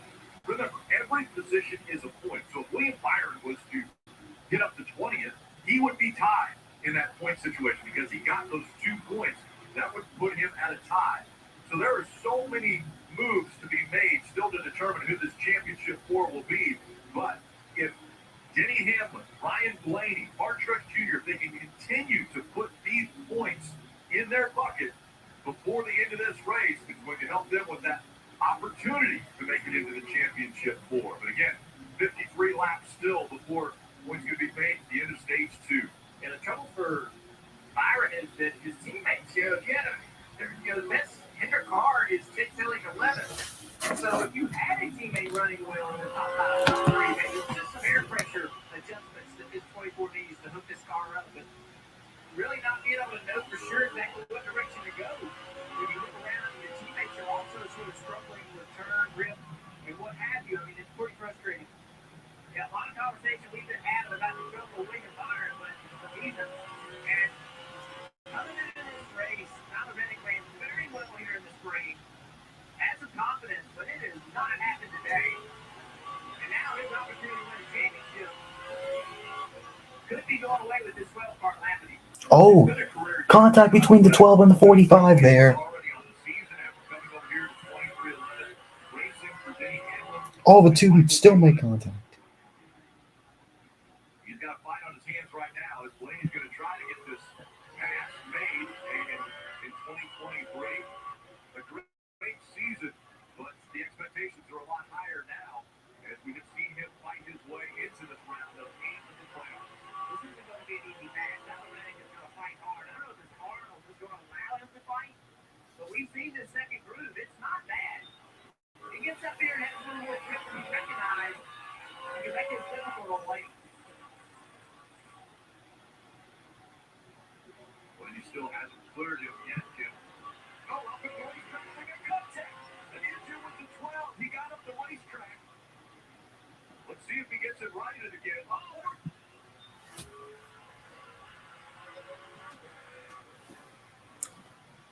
Oh, caution's out. Contact made. Blaney might have an issue. I think they're just banging into each other. They're just Oh, Ryan Newman around. Yeah, I think Blaney's issue is just this short fuse. He is always the guy that doesn't take much to get under his skin. Yellow stripe flag being shown to Reddick, and I'm sure he didn't want to see that. That's the move over flag. And that could have been an unfortunate situation had that damaged the 12 in some way, somehow. So let's watch and see how this happens. They get down into turn 3. The 12 blocks up the left front. He's trying to save the car from hitting that 45. He's trying to do a lot of different things there to minimize this situation. Unfortunately, he gets into the 45. We got to spin here with Ryan Newman turned around. Fortunately, he gets into the 45. They actually had more contact down the straightaway, and now with this yelp.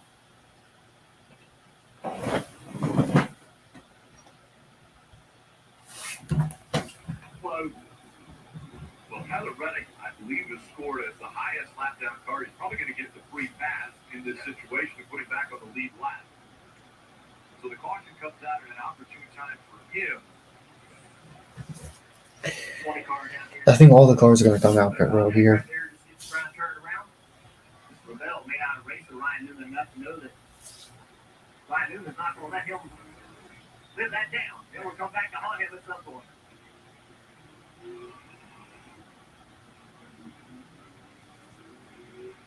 Bell just got in the Newman and spun out. Everyone, I believe, has to come to pit road. Yeah, but everyone's going to have to come to pit road, so.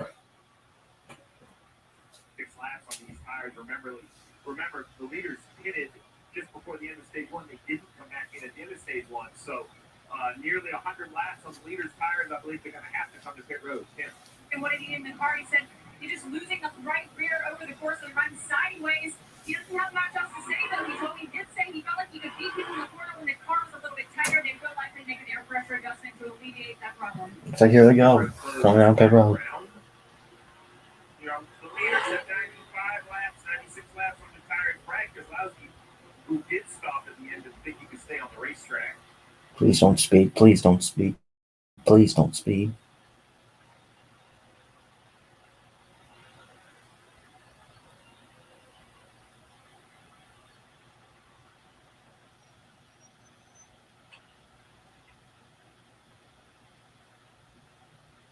Go, go, go. I don't think we'll see anybody gamble. Go, go, go, go, go. I believe all the leaders are going to be coming down. For William Byron, this is just a great opportunity to make another adjustment, right? Like we said, I don't think stage points are their concern at the moment. I mean, yeah, they wish they could get some, but you can't just wish something into existence. With 42 laps to go, it would have to be a huge swing of events from 22nd to Truex. So there's so much potential in front of the 24th that can make that car better. There's 5, 10, 15 points available. And here they come to pit road. Ryan Blaney said, "Tell the 45 my bad. The rears were gone away. Didn't mean to get into it. They need a change on this car going free at the end again." And for Christopher Bell, your top radio screen too tight. He said it started coming to him, though, halfway through the run. He just cannot get off the corners. He's going to stop and put 4 fresh junior tires. So Parker, They asked him and how much he needs. He said, "Not a ton in terms of center turn there. You see the adjustment in the right rear plate. They also said, "Don't get too close to the wall. You were too close last time." Great shot of Martin Truex Jr. coming into his pit stall. He said he can't get the car pointed in the center. It just washes up. He said, "I need my turn back." Now it's All right, looks like we're going to be first off a pit road. Let's go. Oh. And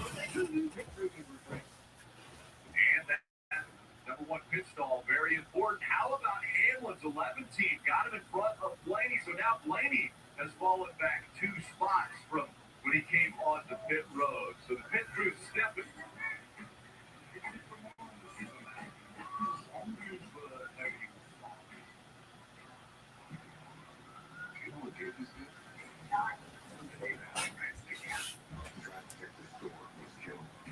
Goodness, guys, this racing has been, the playoffs have just been, if we possibly could sweep the stages, and I'll be happy.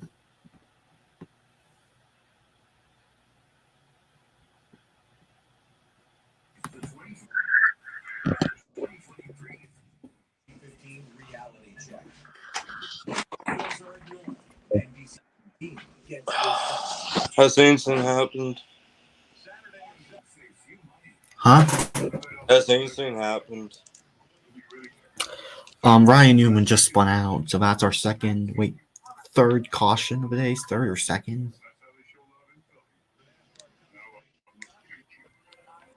How is that more patent at Xfinity? I don't get it. You just wasted money going to a top place at that point.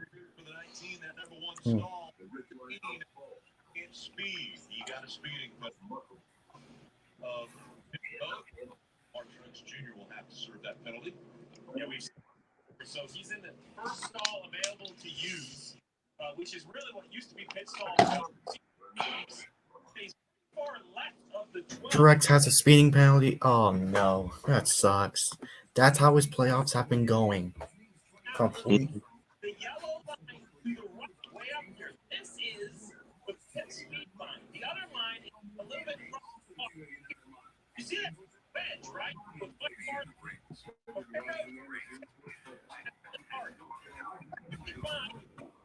Kind of like this. Saturday at 7 p.m. Eastern, the undefeated with the big house. Big Ten football on NBC and Peacock. Here comes Saturday night. Long gear here. These short track here. During playoffs, Xfinity 500. And giving it everything we can. You're still blocked. I got plenty of time there. Sorry, guys. I don't know. I thought I did what I was supposed to do there. Saturday at 7 p.m. Eastern, the undefeated with the big house. Big Ten football on NBC and Peacock. Here comes Saturday night.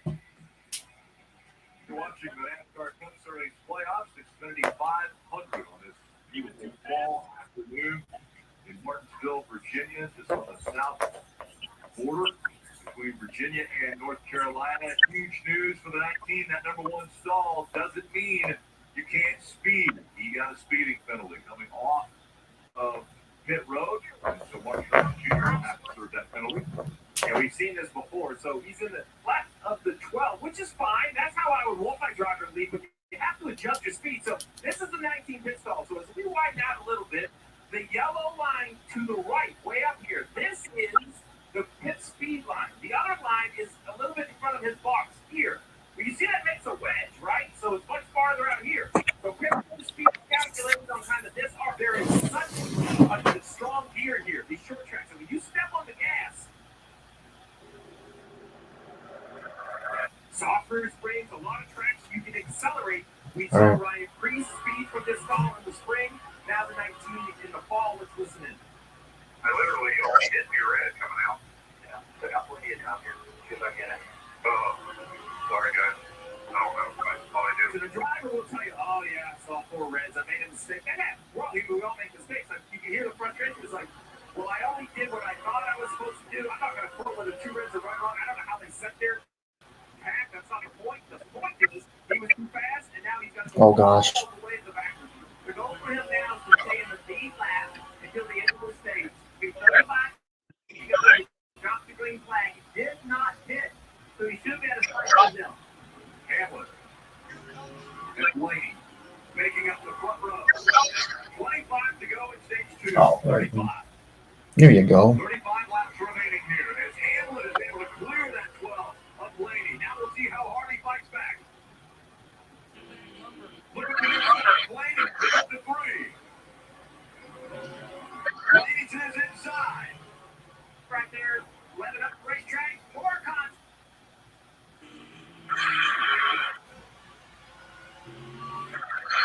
Clear. Let's go.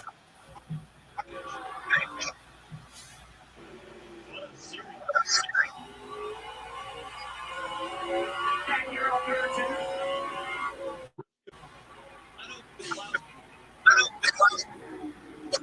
Up the racetrack goes the 11. The 12 taking advantage. Still takes the lead. Getting back to the inside here down the first straightaway race. Oh, Buenos.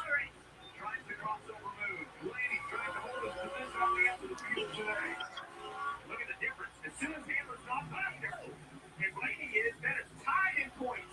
That's how important this lead is. It keeps shifting on your bottom line. William Byron scored in 20th position right now. As they're running, Blaney drops it behind the 11. Just as quickly, now it's Hamlin and Blaney that are above the cut line. But here we Expecting to get run into. Up the track goes, and now they're going to crossover again. Then he's trying to get a ring off the corner. Right on that back bumper. Blaney blocking. Oh, man. up the racetrack. The 12 goes and points it to the corner. Once again to the 11. And then closes it again. If you could just, then you could just score like 9 stage points. He'd be Also, fine. that's what I have to. Because you know what's gonna happen, so once that one gets beyond that 12, the Dilly is on it. Yeah. And then the 11's just gonna fall off. 31 laps in. This goal will be back with Stewart on race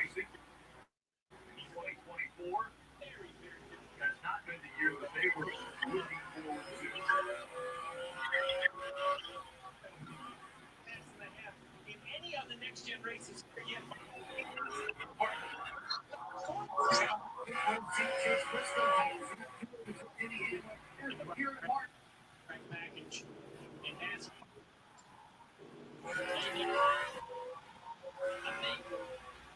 But a smart race.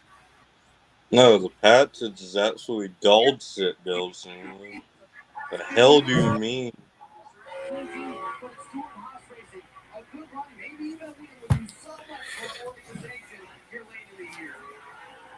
Good finishes at 14 now. Take a look at what happened to the 19. Mark Truex Jr. Myers back here in a lot of traffic. That speeding penalty. Look at back here. He's running 23rd. Now they'll give it back over the 24 of William Byron. Yeah, William Byron's choked on the second set. Alphabetic in the 45 on the outside. This is a great example, though, about the struggles for William Byron. The last few races here, so spend no season, the passing is very, very difficult. But while it's still a challenge, this combination of rules, any of the next gen races here, yet Byron can't move forward. Truex, why he's not storming through the field, he is.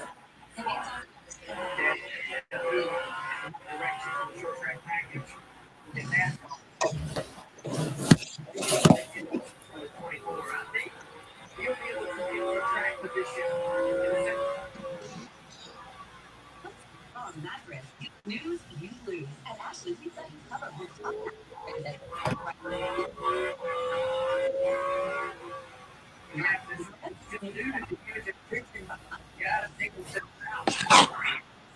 So many times I want to give you a card, but in the last third of the race, they come home. And that's throughout the years that freedom just completely dominate. Right now, I'm remembering Joe Logano was ready from the spring. He had an average running position of 21st. He finished second. Never gave up. They kept trying. They tried to boy, right there, just running.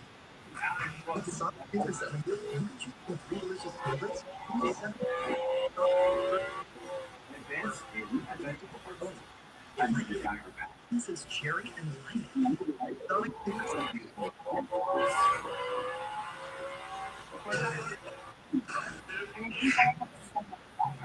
What even try yours for free?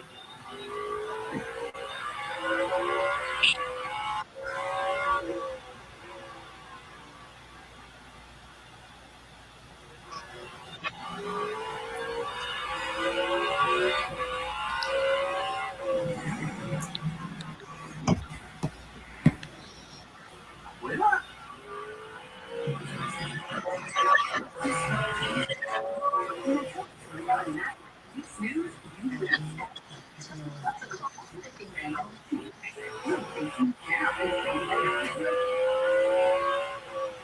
Percentage for 60 months.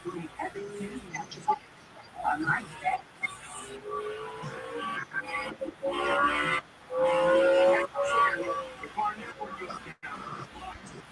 Our conference is on. Yes.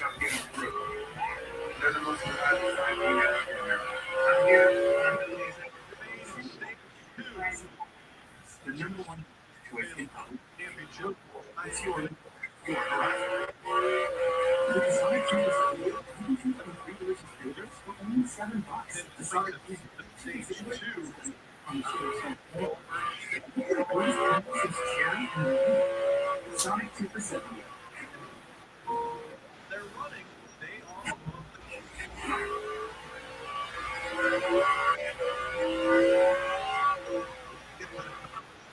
tiebreaker would go to William Byron between those two, unless Hamlin.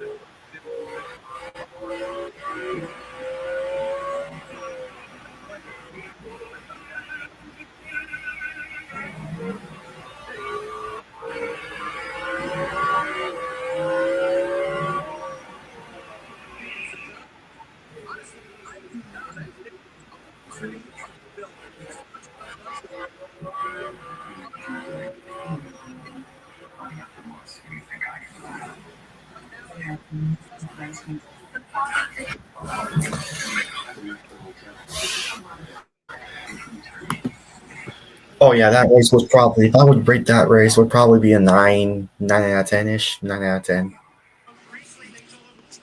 Same hood.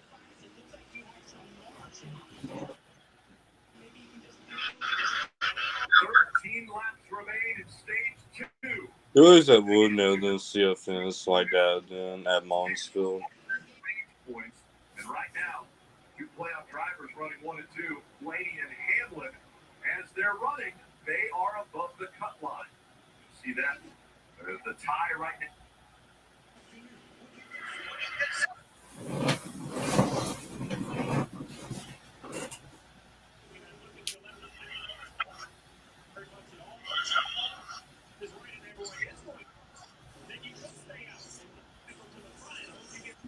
Between Hamlin and Byron, if it ends in a tie, the tiebreaker would go to William Byron between those two, unless Hamlin is able to finish above William Byron's best finish of 4th. So a lot of things come into play, but we won't worry about that until we get closer to the finish.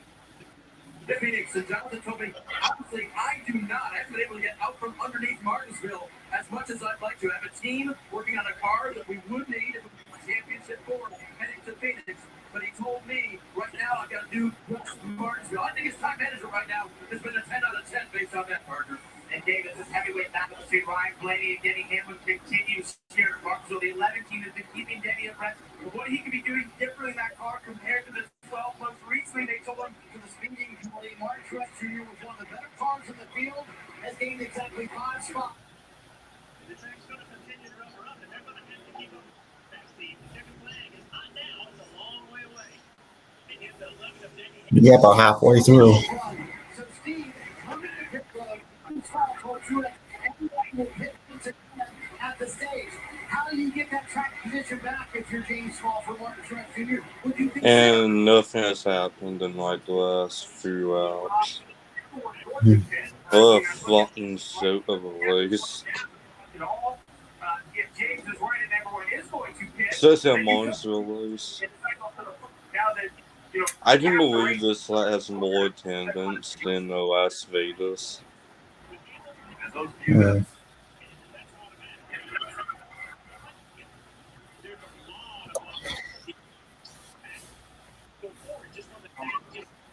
Your fans together, you have about 6 laps to make a change. You want to bring your garage driver out and put him into your lap.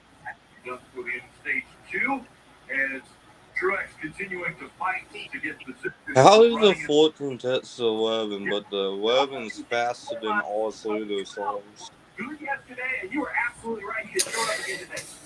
I don't know. It's just probably because of the car. I don't know. Like, Wait, the 11 is faster than like the 12 and the 14? I don't gotta fucking be, yeah. get these cars. Probably because of videos or something. The track's going to continue to rubber up, and they're going to have to keep up with the racetrack, Steve. The checkered flag is not now. It's only like 2 laps to go on the stage. Fucking it's kind of lap.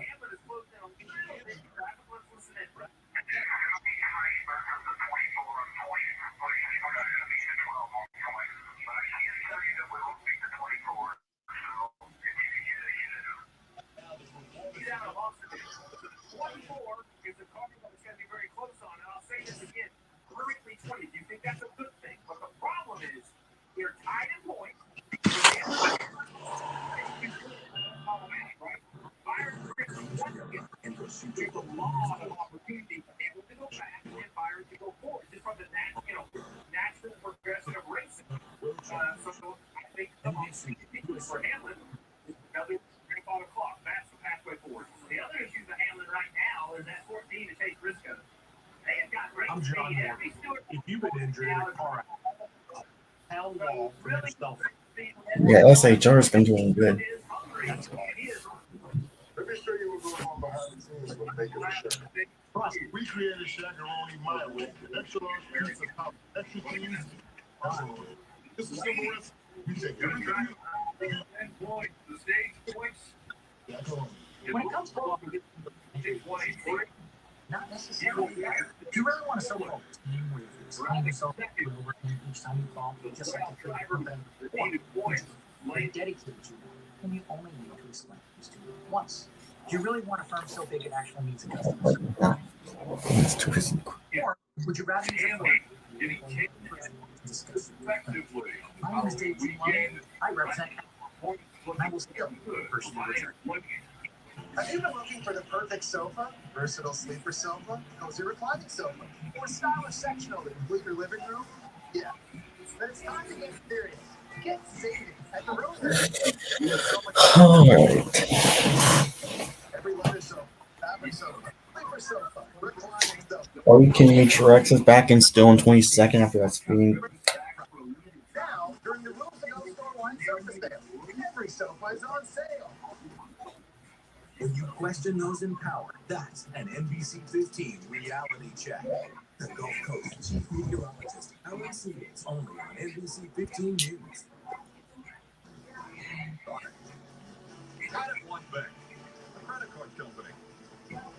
By Toyota. Let's go places.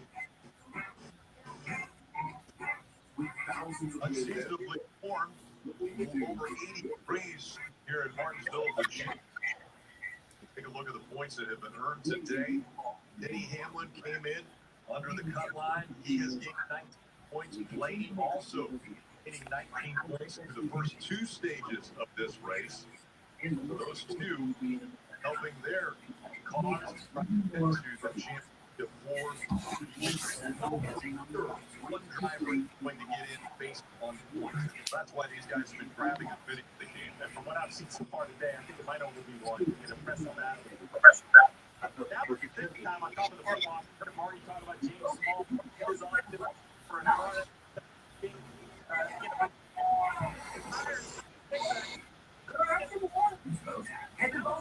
What are you telling me? Most lost, most busted. NBC Sports coverage of NASCAR is brought to you by Sonic. To split field, making their way. Credit One Bank, and by Toyota. Let's go with Tires will be on the car just a little bit later than time. Chris Butcher, the 17th. every war over 80 degrees. Virginia. Denny Hamlin came in under the cut line. He has gained 19 points. He also gained 19 points. I'm nervous. Those two helping their cause trying to get to that championship four next week. We know for sure one driver is going to get in based on points. And so that's why these guys have been grabbing and winning the game. And from what I've seen so far today, I think it might only be one. Impressive battle between Hamlin and Blaney. This time on top of the pit box, you heard Marty talking about James Small and what this is for a car that was just speeding. Enough splats with the tires, 36, and I think it could be an option, but I like track position. I would probably stay out. It looks like it's going to be split at the front of the field. The 12, the 11 stay out, but 14 comes to pit road. 234 laps to go to try to... All right, we're staying out. So split field making their way on the pit road, and we'll start with Dave. It was the number one. State outlet is Ryan Blaine. Those 15-lap tires will be on the car to center. Parker. Game they let it stay out. They used the code where he looked at his seat inside the car and they yelled it right at him and they got the pit road. They let it stay on track, Marty. 0 stage points for William Byron today. He said, entry is where you can help me the most. I need more security on initial throttle and on exit. The rears are chattering. That covers the entire corner here at Martinsville. James Small, Steve, didn't think about being out on the racetrack. Bad boys. Gonna do bring your He's clear, and there they drop the jack again. Again, a new jack in here on the 19 team. They were already in the back of the pit. They're going to lose a couple more spots on this stop. Wow. You know, it is only a couple more stops, but those 5 positions he gained, it was 30 laps worth of work. Now you just got to get them all on layoff there. Hoping this would be the turn of events. 234 laps to go to turn it around for Martin Truex Jr.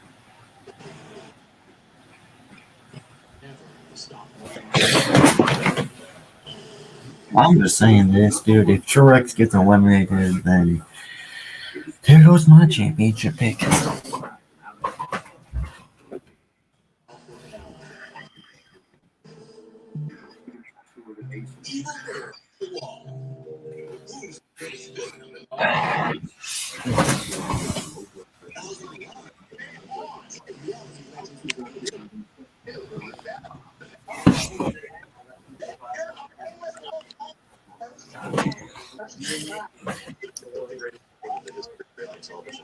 Enter.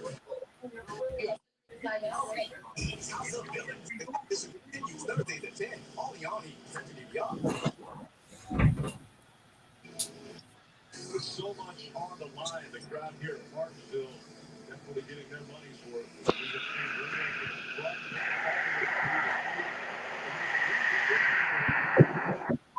Look for you. All the right parts from us. With eBay Guaranteed Fit. 75 years. But we've never stopped moving forward.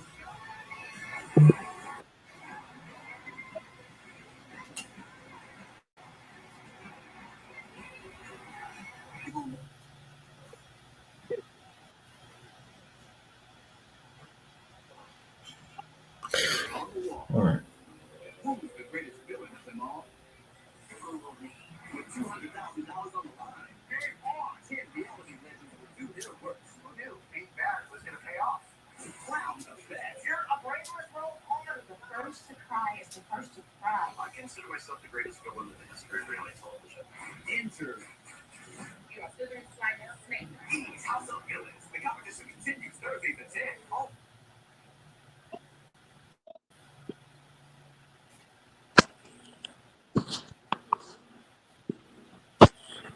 Look, it wasn't fucking past 12 Sundays. What's that? 7 hour fucking labor on that shit. Direct hits. That driving to out there ostriches. We'll bring you every imaginable dash cam moment from all four corners of the globe. The market dash cam millions of fans. All right, here we go. Start stage 2.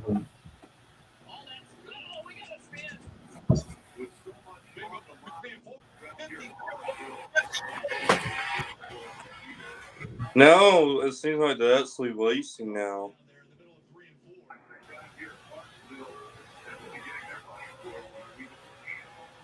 Oh. Wow. When he got rubbed out of the way.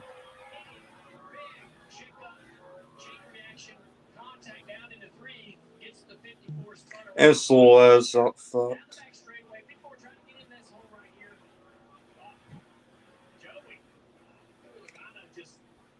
Wow, I fucking love Slobodan now.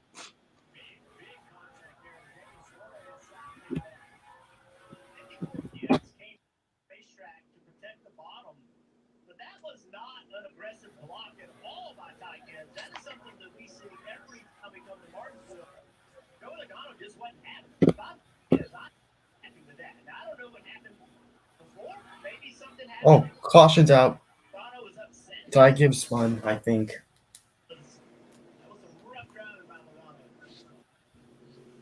You might have gotten the worst of it all. But again, this was Just a discussion there now, Denny's under attack. Teammate on the outside here in the 54. Trying to take away that second position. See what happens. Good battle in the turn one. All that's oh, we got a spin. a restart, which means they're going They're to be going through 3 and 4 and the 54 of time Oh, contact around. more contact. He was running up in the top 5, and now some cars are in the middle of 3 and 4. And then we get piled into the right rear. All of that was continuing to happen. The 54 got to the outside of Denny Hamlin. And then Denny was trying Jesus, I have poor. Oh my fucking god. This all fucking sucks. Jesus Christ. So let's take a look here. Down the back straightaway. 54 trying to get in this hole right here. Joey. What an idiot. Got in the back of the 54. Never Oh yeah, I think Joey Logano fashion, dude. contact there with Daniel Suarez sliding into that. I would have done the same thing. Not even close to the. Well, not get the fuck out of my way. That's the thing. That's what we don't understand like this. Get the hell out of my way. That is stupid, dude. No, From a it's not two-time stupid. champion, that is No, just it's not. pathetic. No, it's not, dude. Well, Danny Hamlin almost done the same thing to the 12. And we didn't say anything about that. He decided to move the 12 out of the way, and the 54 blocked the 22. The There's a 22, difference between especially moving a 54, guy so out it's of just the way. moving 64 out of the way. It's not that hard. There's a difference between moving people out of the Fly. way and freaking Absolutely bumping fly. somebody. I'm kind of tired of the hateful Adorno now. I think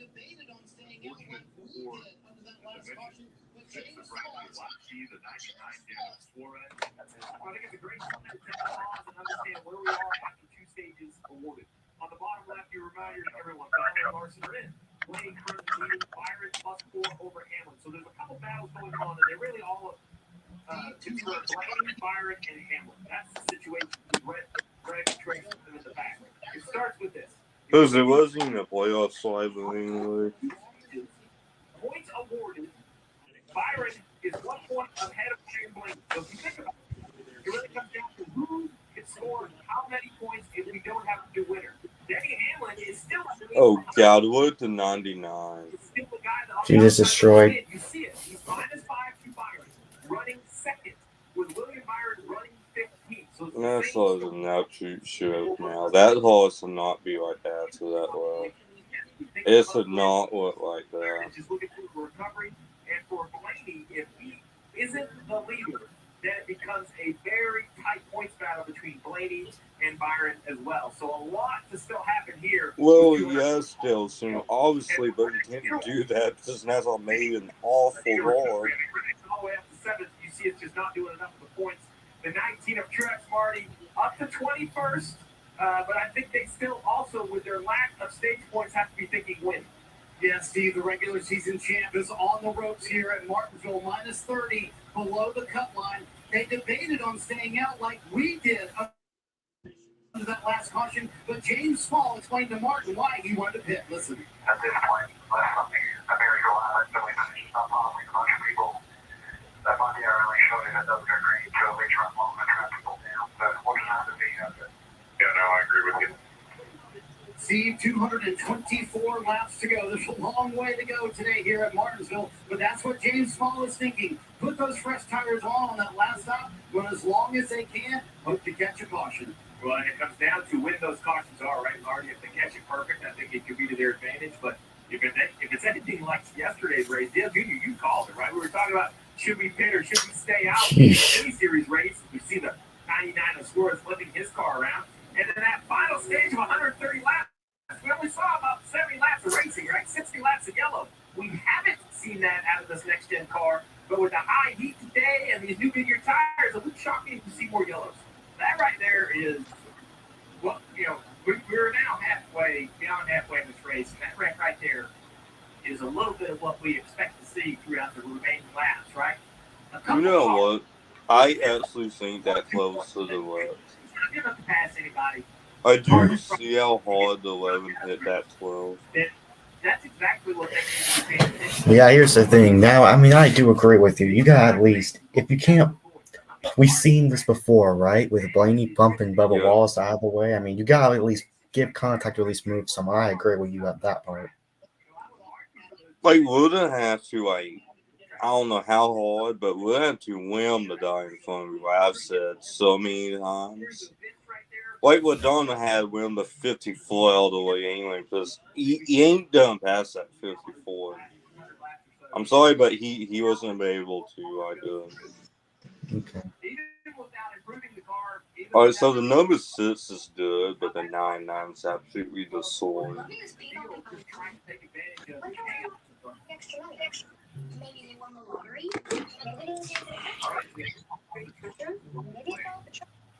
Or maybe they switched to Xfinity Mobile, the fastest mobile service. Save hundreds a year over T-Mobile, AT&T, Right.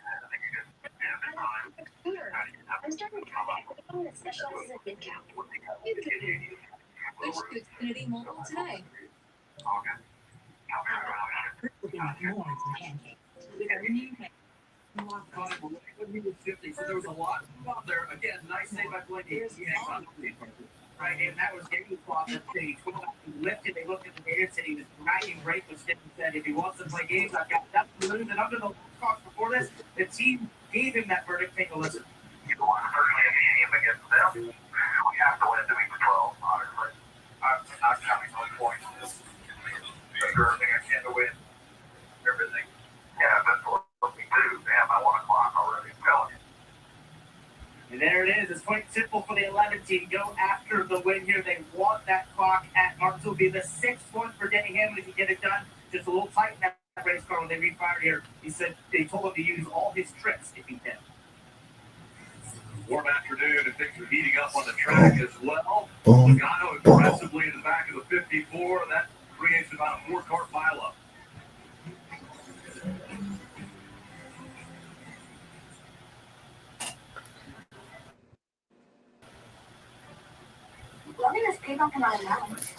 Wonder why Mom got the extra money. I mean, when you look at it the second time about that crash, when Logano hit Ty Gibbs the first time, Ty didn't even move. Or maybe they switched to Xfinity Mobile, the fastest mobile service. Save hundreds a year over T-Mobile, AT&T, and Verizon. So, I mean, it's just these cars, man. Yeah. You just gotta put the bumper in the back of someone. I'm not gonna complain about that anymore. Obviously, that's just racing, so I shouldn't have to know. Benedict and more. There's always a way to put a smile on your face. Only at IHOP. Download the app and earn free food with every order. You're so much more than just a landowner. You're a gardener, a groundskeeper, and a landscaper. That's why you need the most durable Kubota equipment.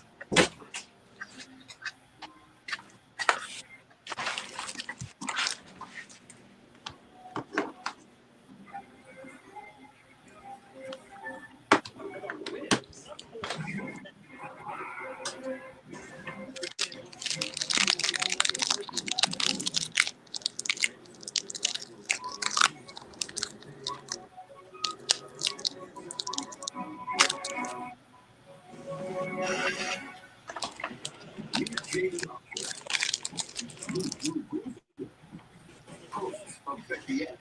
It's more than sides, totals, and futures. More totals, smaller spreads. What does that mean? It means it's season, season J. Joe Barrow and Josh Allen. There's no reason to think that those guys are as good as Mahomes. Even if they get the one cheat, playing on their own. Oh, yes. Monday through Friday on NBC Sports Connected or wherever you get your podcasts. Let Pod's crew handle your next move and save up to 25% during their holiday sale. Go to pods.com and get up to 25% off and see why Pods has been trusted with 6 billion moves. You're watching the NASCAR Cup Series playoffs, Xfinity 500 from Martinsville Speedway, the oldest short track in all of racing. As we get ready for another restart after this caution, which was the 5th. You know, we heard. Why please use my underdog bit to win? Everything I was out there. Small little He's pretty secure in on points, even if he 11 wins. So I never want to just give up a win, but at some point, in these next couple hundred laps, you might want to understand what's valuable to win. That's information that the driver will need as they continue on with this one. Blinking on the inside. Hamlin on the outside. Logano, how aggressive does he get? We saw what he did to the 54 just moments ago. He's right there at the 22, running third.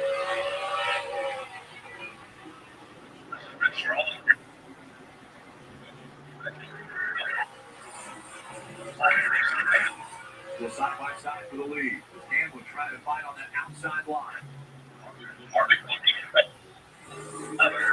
Yeah, they had some contact. We heard Brian Lane understanding. He feels like they didn't do anything intentionally. So, as far as you watch the race today, it has been a thrill to watch. They're going to continue down here in turn 1. And with that, when Blaney's out front, Hamlin is out. So Hamlin is now 2.3 points out of that championship. That's why the mentality for that 11 team is, we got to go out and win this race. We have a little white car on the outside of Ryan Priest. He is the first car on 4 tires. Next 40 minutes here for Harvick. Priest has some great pace this weekend. We know he led last year at this racetrack before. He didn't make those 4 tires work. Not real happy with the outside there, so he's going to slide in behind his teammate. Here comes rolling the 10. Eric making the announcement he's not coming back to the Cup Series next year. Not sure what that means. He may have some announcements later about what his future is, what his chapter is. A pretty solid day-to-day in Martinsville. Haas has been strong here today, and we've seen, as you mentioned, how the roller running and that 8 spot makes it right there at 10.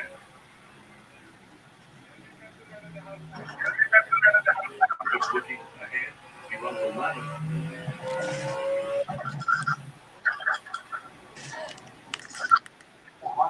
And knowing he's running these final 2 car in Martinsville, there's tracks too low. And if he comes in for the last time, start thinking about that in the second half of this race.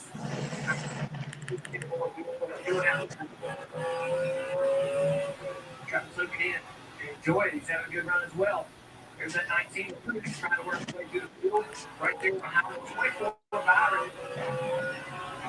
Back in the rules for William Byron will be 4 points above. He likes having his teammate, the guy behind him. I think Chase is kind of being a good spot. He needs to get going.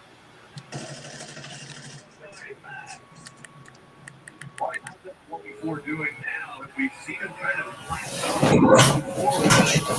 better about this car. Car handling a little bit, Rick, and what's going to do enough. The multi-auto that last caution, you were talking about it. They keep the spot out of William Byron, what he needs to do in this race. You need to go below the cut line before the race. Like Denny Hamlin wins today, you have to beat Ryan Blaney straight up. You have to pass out front right now. But if Blaney wins, and you can see on the left hand screen, according to Rudy's 18th or better. That's all William Byron needs to do, and he's in get 4. And it's 15 right now. So Denny Hamlin running second. If he doesn't win this race, that would put the driver with 24 into the championship 4.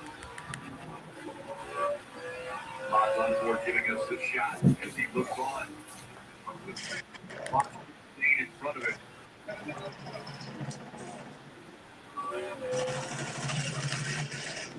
Not a lot has been said about the Kyle Larson, and Larson currently running in the 7th spot, Gil. Got that spot to do too. Strategy call stayed out during that last caution and cycle of stuff.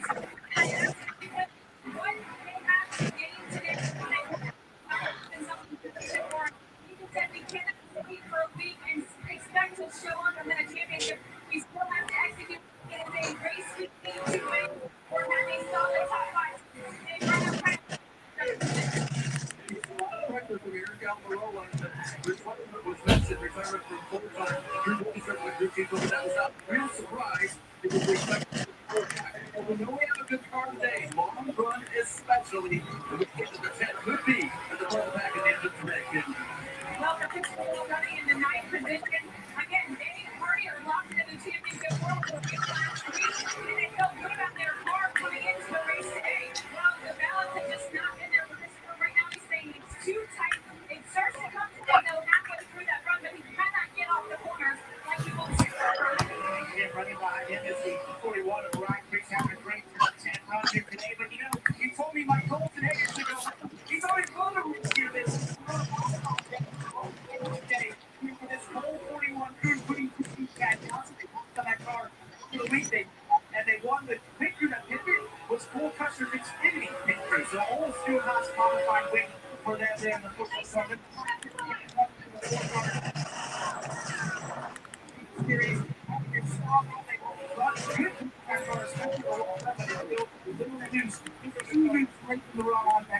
Trying to get that power down, Gabe. Braves trying to keep Chris Booker playoff driver for this game. He held it as well. Here behind He is one of the cars up in this group that's got for 4 first-year tires. He is making a little progress. He's picked up one more spot, Rick. And we've seen Busher. Well, Reddick, those two have been where Busher running in 12 spot, Reddick running 6. Both of them. Oh, caution out. Kind of a must-win situation. Oh, it's all your smile again. They're both fighting for every spot that they can get and trying to get toward the front. Right now, it's Blake outrunning Chicago comes down. Again, 54. The refire.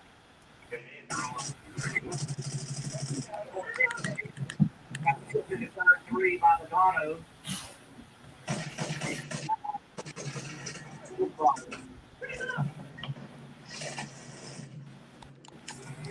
So that's the 6th caution that's come out.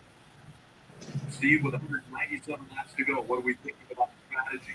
Well, the leaders are out there on 60 lap time. We had already, maybe we got that report about Busher. You know, we only had 22 laps. This is where the speed is so difficult. I don't think anybody, I think they want fuel for this thing. We want to run 200. I think the leaders blaming Hamlin and Bum Walk have to consider coming to pit road right here. But I think if you're Truex or Byron, this is maybe the stand you have to take. Where you have to do the opposite of what the leaders. You might have to step out. We'll see if all the crew chiefs agree. For sure, we're going to have some hitters. I'm just not sure if it's going to be from the field to the back of the field. I think we are going to have some decisions. Burton is going to end up getting the free pass. He was the highest scored lap down car, running 27. You can see right there. So the leaders decide to keep that track position. Kyle Larson says, all right, I'm going to be the first to pit. He wants to get on the offensive. The 19 of Truex, last-minute decision to stay on the racetrack. And you see cars that come behind him. And here's Kyle Larson in that 5 car, still tight through the center. Does need a little bit more of that. They both 4 fresh Goodyear tires with a slight air pressure adjustment. Sunoco fuel day. So the car is okay. I just haven't been able to go anywhere in traffic. Just haven't felt like I've had the speed to pass on this racetrack. You'll get 4 and leave. South the 54 top fields. One of the cars who chose to come to pit road under this caution. Ty Gibbs again. A little bit of help. Wow. So far, they got it. At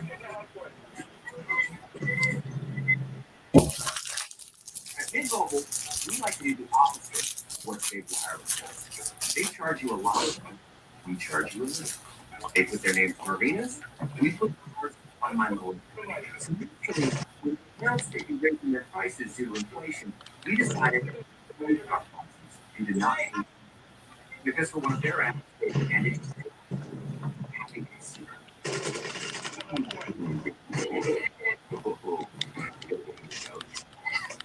There's a big bag of $55. There's like you and me, bad boys. Bad boys, what you doing? And always been on deep. And now there's no point. Right here, boy. Okay, let me get your own bed, Hank. Transfer precious. Okay, like what? You're gonna see weekend. Remember this, that you.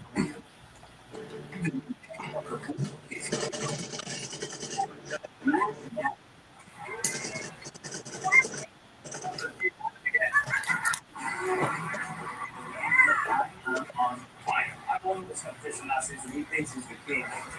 I'm pointing here. We would have so much fun. Here's Margarita. Love that. Of course, we love and do like Peacock. Sunday night football. The Chicago Bears are in Los Angeles facing the Chargers. Justin Herbert versus Justin Fields tonight. Justin the Pervert. That's my nickname for him. The Chargers, 3 of their 4 losses. They've caught 3 points left. Been close. Too much. As we take a look at the keys to victory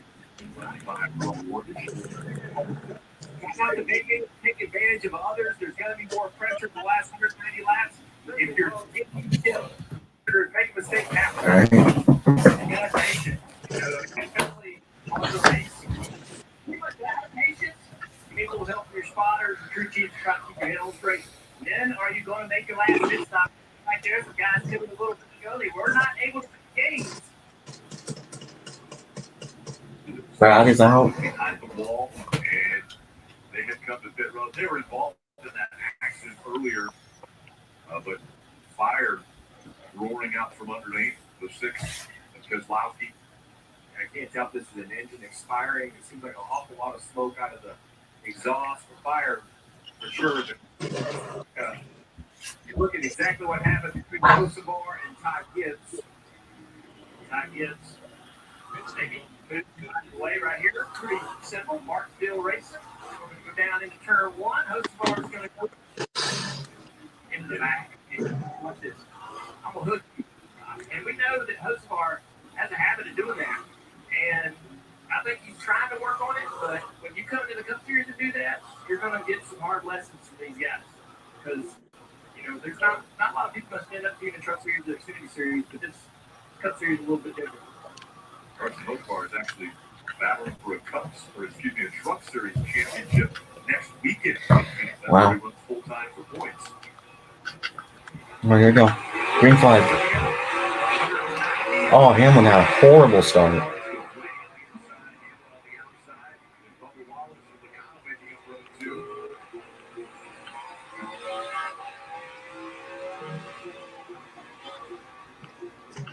Again, the driver of the 11 is also the co-owner of the 23. The car is inside. Michael Jordan. Get careful here. Don't lose a lot of translation. That car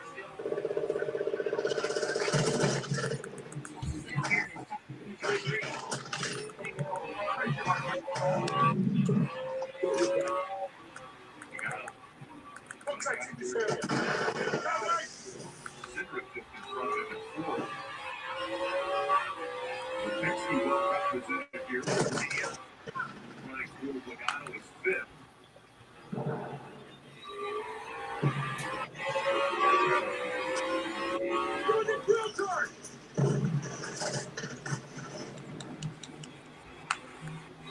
Goes the tail out.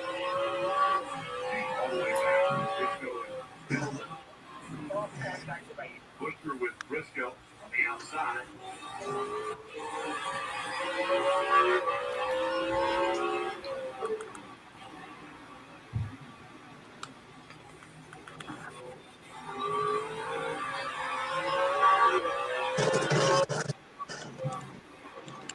Reese falls in behind.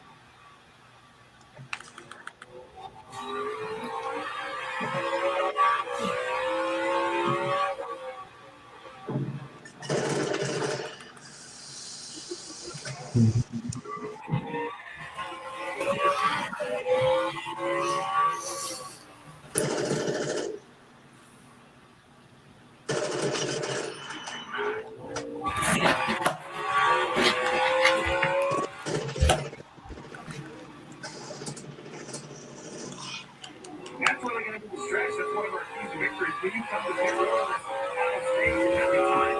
So transition still seems to be king as Blaney Wallace gets in control. Stuck back here at 16. Right behind him, Larson, who's now doing all the fresh tires. He might be in the best position. This one is long. We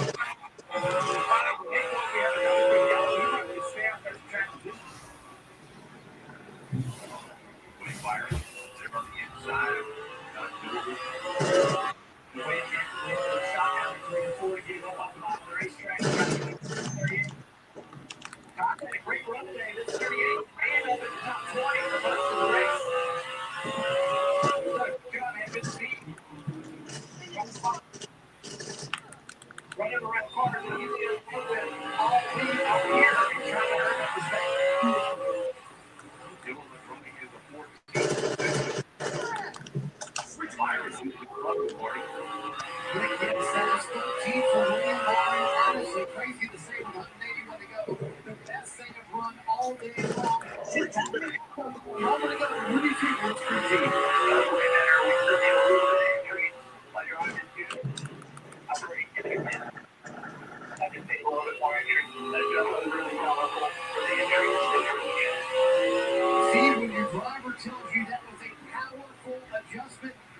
out as a crew chief. It also helps Ryan Blaney is leading that mid-line on the right side of the cut line.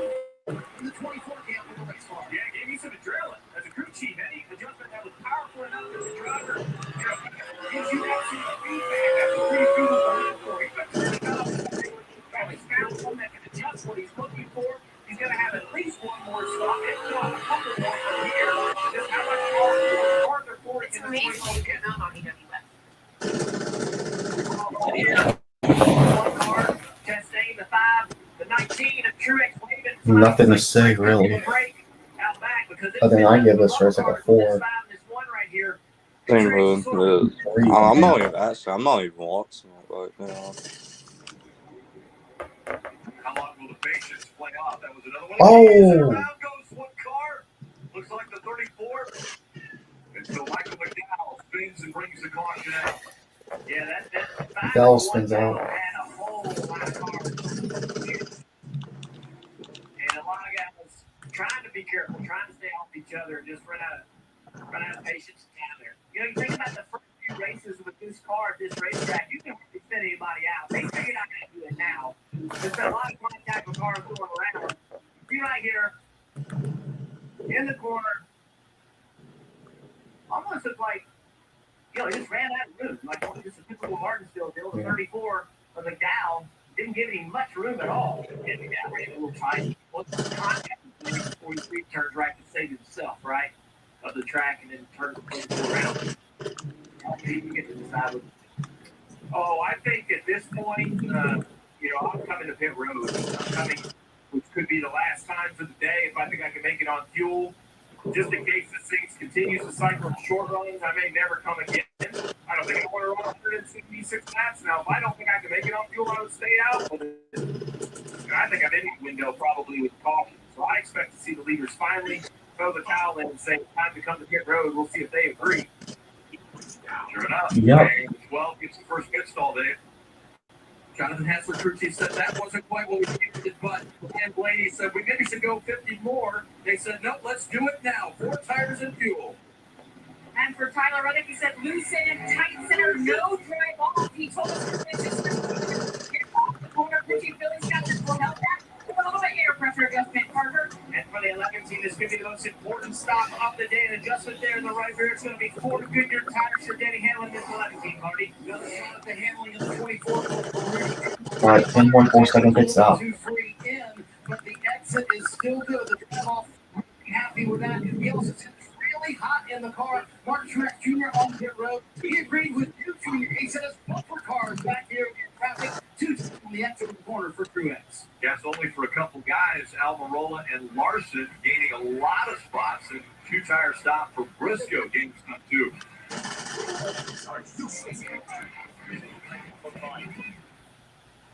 Your heart is the beat of life. Goodness. You have heart too. Entrust your heart to entrust. Entrust your heart to improve your heart to be comfortable.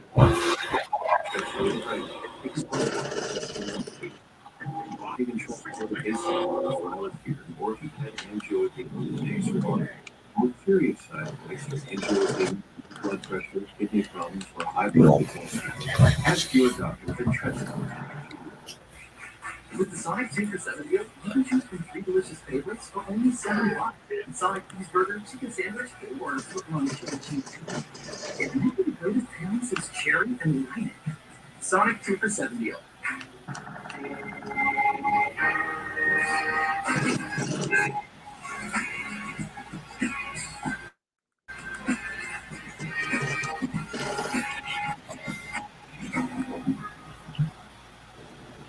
At Granger, we're the ones who pay attention to every little detail. We're the same thing. With access to experts that can quickly and easily find what you need. Call clickgranger.com or just stop by. Granger, for the ones who get it done. Come on, Sterling. Hey, you can Get this thing. And who should understand them? Because we can start wrong. come on. They can start with dessert. Rated pig, baby. Less than 175 laps to go. How do we get here? Mark Truex Jr. started on pole. It was with a great battle with teammate Denny Hamlin early on. Then it was Denny Hamlin who ran his teammate Mark Truex Jr. down, went by, took the lead, and went on to win stage one. Oh, this is Kyle Reddick struggling big time. Contact with Eric Jones. Then later, the 12-car Blaney finally makes his way up to the front, goes around the outside of Denny Hamlin for the lead. Then contact as he's trying to lap Tyler Reddick. By the way, this is our last live Cup Series race reaction of the year. I'm not doing it. I'm not doing the Cup race next week. Okay. Only doing Xfinity next week. We see the 12-win stage 2. Mark Truex Jr. Jack Balls, losing positions. With that contact after the restart, where the 11 got in the back of the 12, a little bit loose. And now after the, it looks like we might have an issue with our pace car. Another pace car with Top problems. of the racetrack, and now it's starting to move here. I'm not sure exactly what was going on. We're struggling to get the car to move.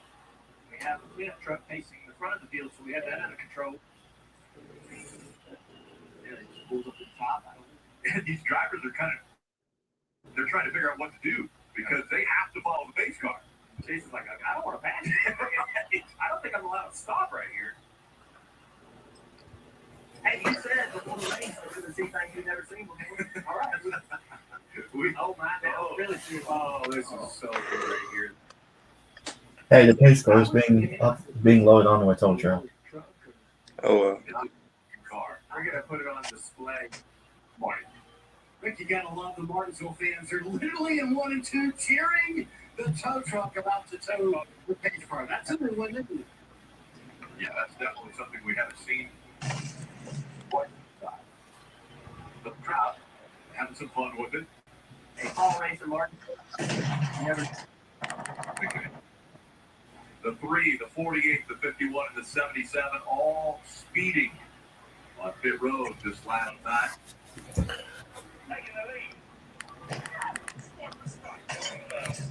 And Shades now on stretch. And Parker. Well, as we run these extra pace laps here, this is actually helping a bunch of teams that were really tight on fuel here. They have 170 laps to go. Some of those have stayed out. Some that just had short stops on pit road, didn't get fully full. So some of the teams I'm listening to here are saying this is helping them get to the end of this race. You know what? Turn my face cam on for a little bit because I haven't turned on practically in all the stream. So We had a pace car. backup pace car, of course. Yeah. So hopefully we saw a year ago Rock can do something that we had never seen before in NASCAR. We ran the wall and then All right, here we go. advancing into the championship board out of pace car. But swapping out and we get to start a couple different cars up front here with Chase Elliott and Corey LaJoy bringing the wheel back to the green. So Harville on the line. Top 3 cars, 205.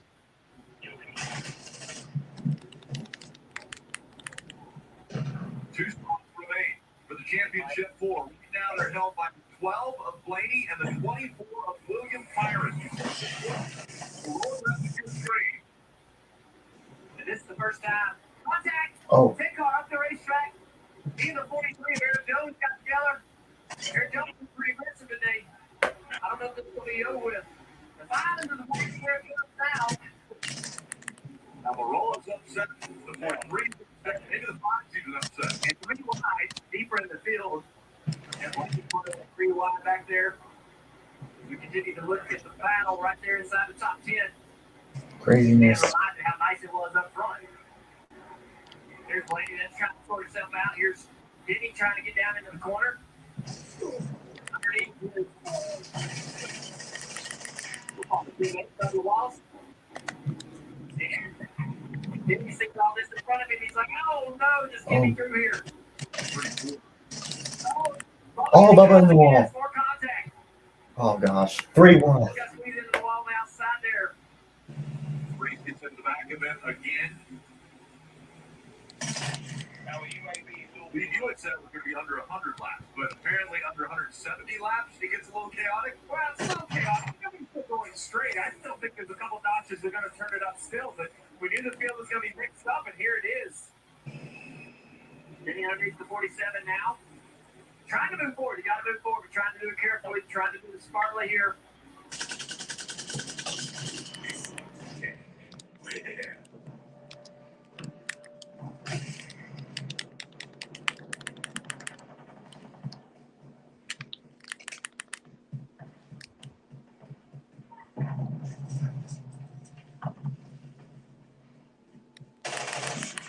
Isn't going to do you any good. We hold the advantage. Take it home.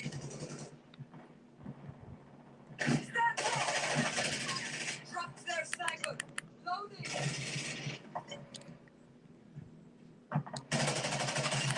Snipers down. Switching magazines.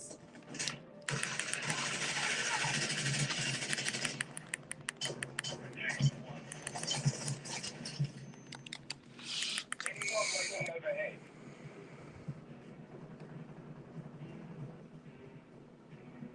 Enemy UAV active.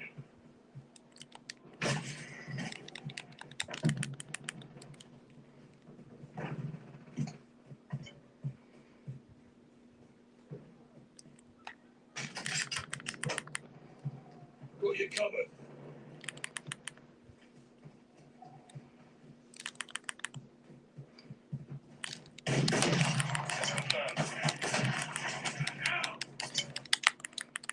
Or I don't know what happened. I don't know what happened.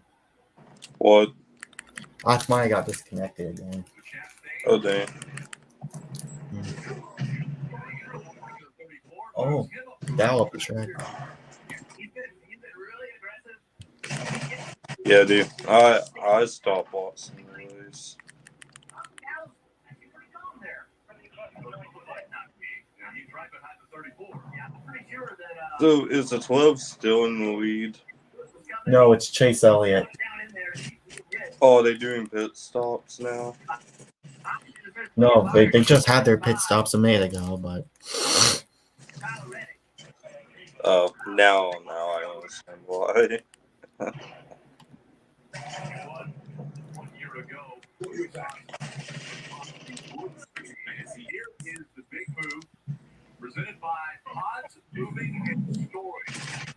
Have to go back a year ago when we saw Ross Chastain do something that he had to do to get into the championship four. He was behind the 11 of Denny Hamlin by 2 points going into that last lap.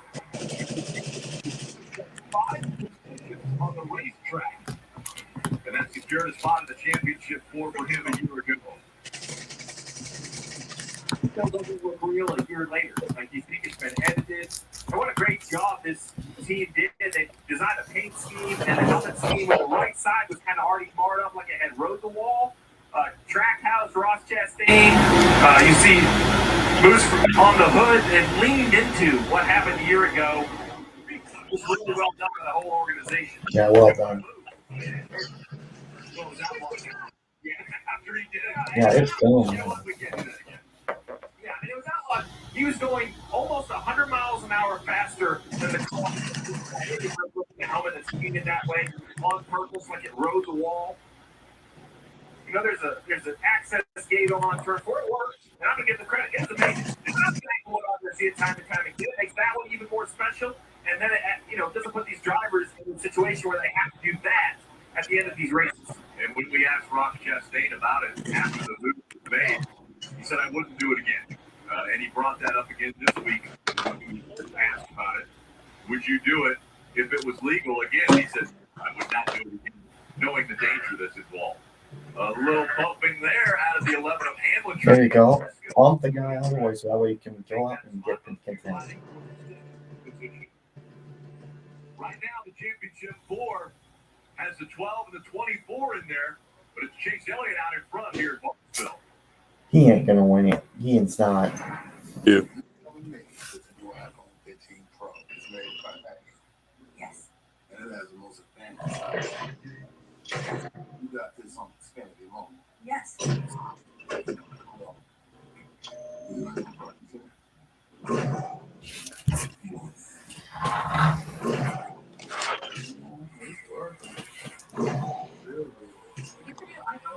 On America's most reliable coffee network. And for permanently there at Xfinity Mobile. When it comes to the wrong mattress, you snooze, you lose. But actually, we've got you covered with top mattress brands at booming prices. You can snooze now and pay later with 0% interest for 60 months. Make every snooze count. Shop in store or online today. A first child can be stressful. So to make things a little less overwhelming, Progressive is offering special rewards for new parents. But we're not stopping there. We think even cat ladies deserve rewards. Left-handed people, people with birthdays, recent grads who can't move on with their lives. All of them. And these people we found on the internet can be automatically enrolled in the Progressive Loyalty Program and get special rewards. Even people who just got back from Europe. It's actually pronounced croissant. I was just in Europe. Right now, some small handmade shakes are $1.99 all day. It sells itself, so I'll just list flavors in my sexy voice. Chocolate, strawberry, peanut butter. $1.99 small classic shakes all day at summer. You don't have to be in the race to be in the race. Here comes the NASCAR. Introducing the NASCAR Powerball Playoff. 4 finalists will win a trip or two to the NASCAR Cup Series Championship race at the Phoenix Raceway, with the grand prize winner taking home $1 million. The Championship 4 is set. Here are the 4 finalists for the $1 million grand prize. Powerball, the official lottery game of NASCAR, and home to the NASCAR Powerball Playoff. I made you great. I'm not the monster you think I am. Sheesh, what happened to my light? The clock is ticking. I don't know. Oh, it's back now.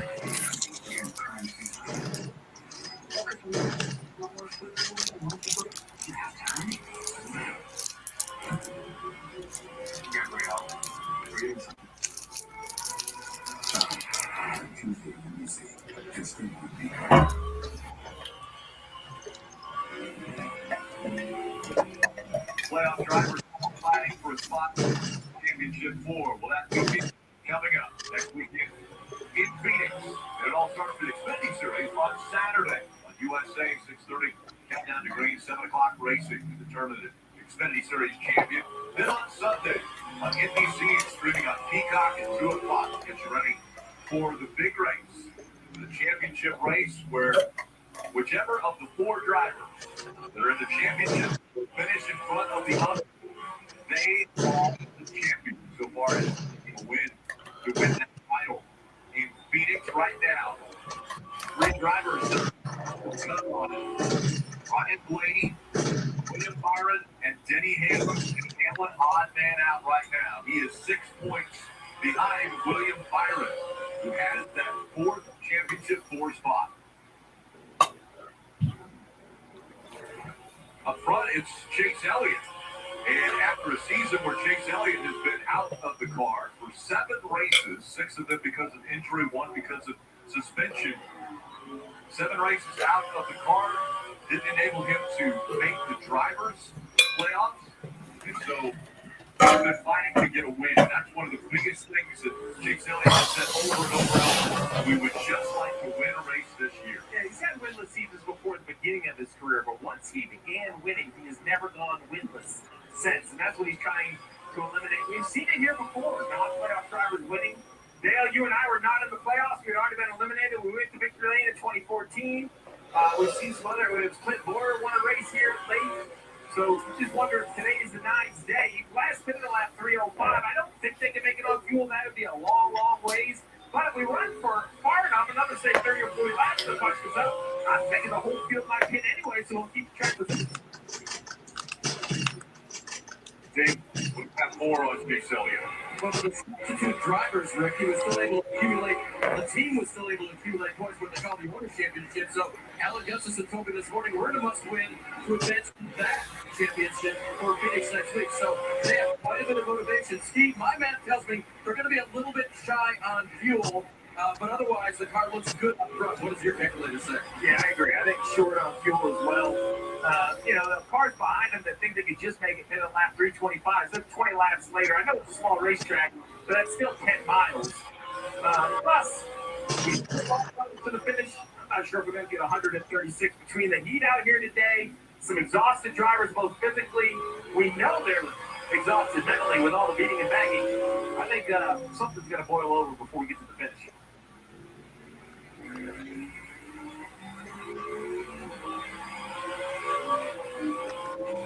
Want to get a few more updates from pit road. We'll start with Kim as the driver of the 5. And what a great call by crew chief Clint Daniels. Brought Kyle down on lap 305. Building full fuel, took 4 tires that way when the caution came out at 325. They took fuel, only gained 14 spots on pit road for track position. But the question is, are they good on fuel? We'll take a listen. David, even and all the guys on the same field strategy with are sitting quite short from the race. But it's hitting like one more caution. And I checked into the team a second ago to see where they stand on that fuel. And he said we are close.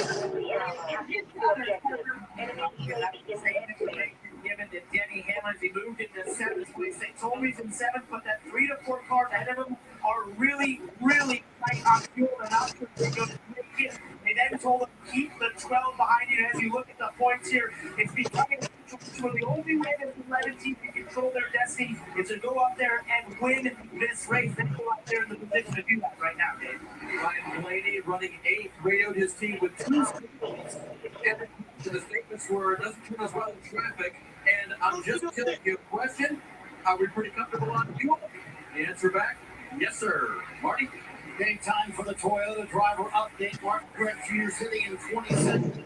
Now, today, October 29th, record high temperatures here in Martinsville. We had 84 earlier today, and that and bumper cars having an effect on 19.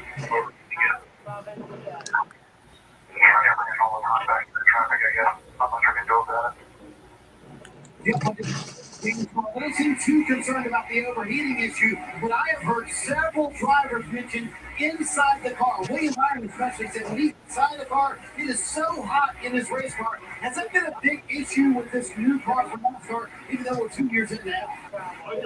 When the car first came out, Marty, the car was very hot, but they worked exceptionally hard to get the heat out of it, and they've done a great job. But on a day like this in Martinsville, when the brakes are really hot, the transmission is really hot, the transaxle is very hot, all of those things drive heat into that car. You're just sitting there heat baking. And the hardest race I have ever run in my life was right here. Reed Rudd won the race. He got out. He could not stand up on pit road. There used to be a driver's lounge. There were like 8 drivers standing in the showers together, full uniform.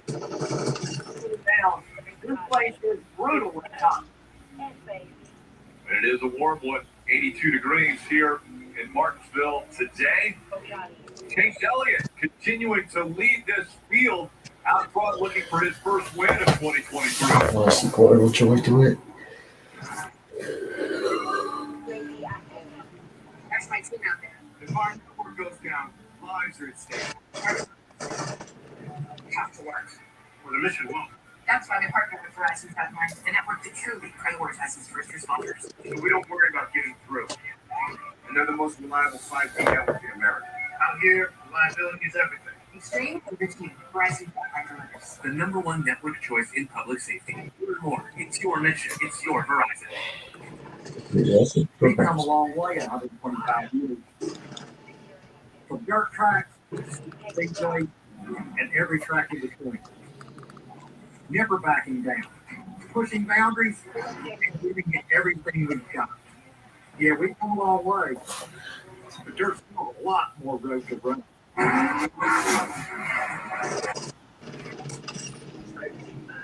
Goodyear, the official power of NASCAR. The joy of hopefully hosting the Cup, the Mass League. Yeah, some sweaty ass twit Simmons' VPN'd into my lobby.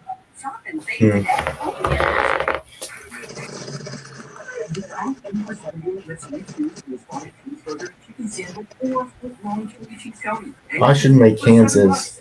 What do you think Kansas has the round of a golf race for the Cup Series, and then for Martinsville Xfinity? You know what I always wanted? What is it? If Martinsville was still good with Martinsville to be a championship 4-ways. So when he got a cracked windshield, he turned to SafeLight. We're the experts at replacing glass and recalibrating your vehicle's camera so automatic emergency and warning work properly to get you back on the road safely.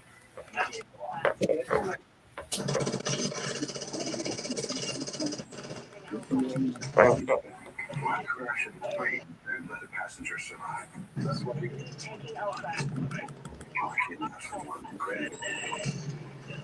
Why get faster with volume when you can shoot the target in the head?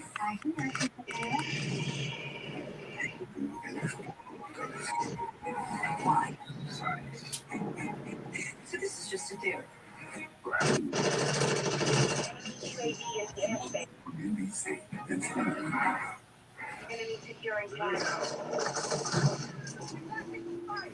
Fans, make sure you download the official app of NASCAR. It allows you to follow the action with live scoring. Radio broadcast. All you have to do is search NASCAR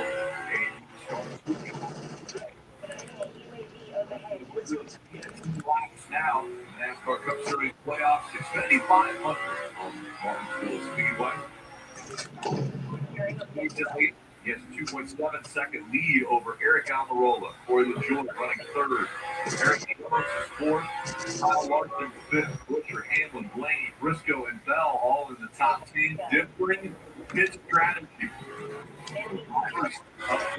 Chase Elliott and the 7 of LaJoie. They came to pit road on that 305.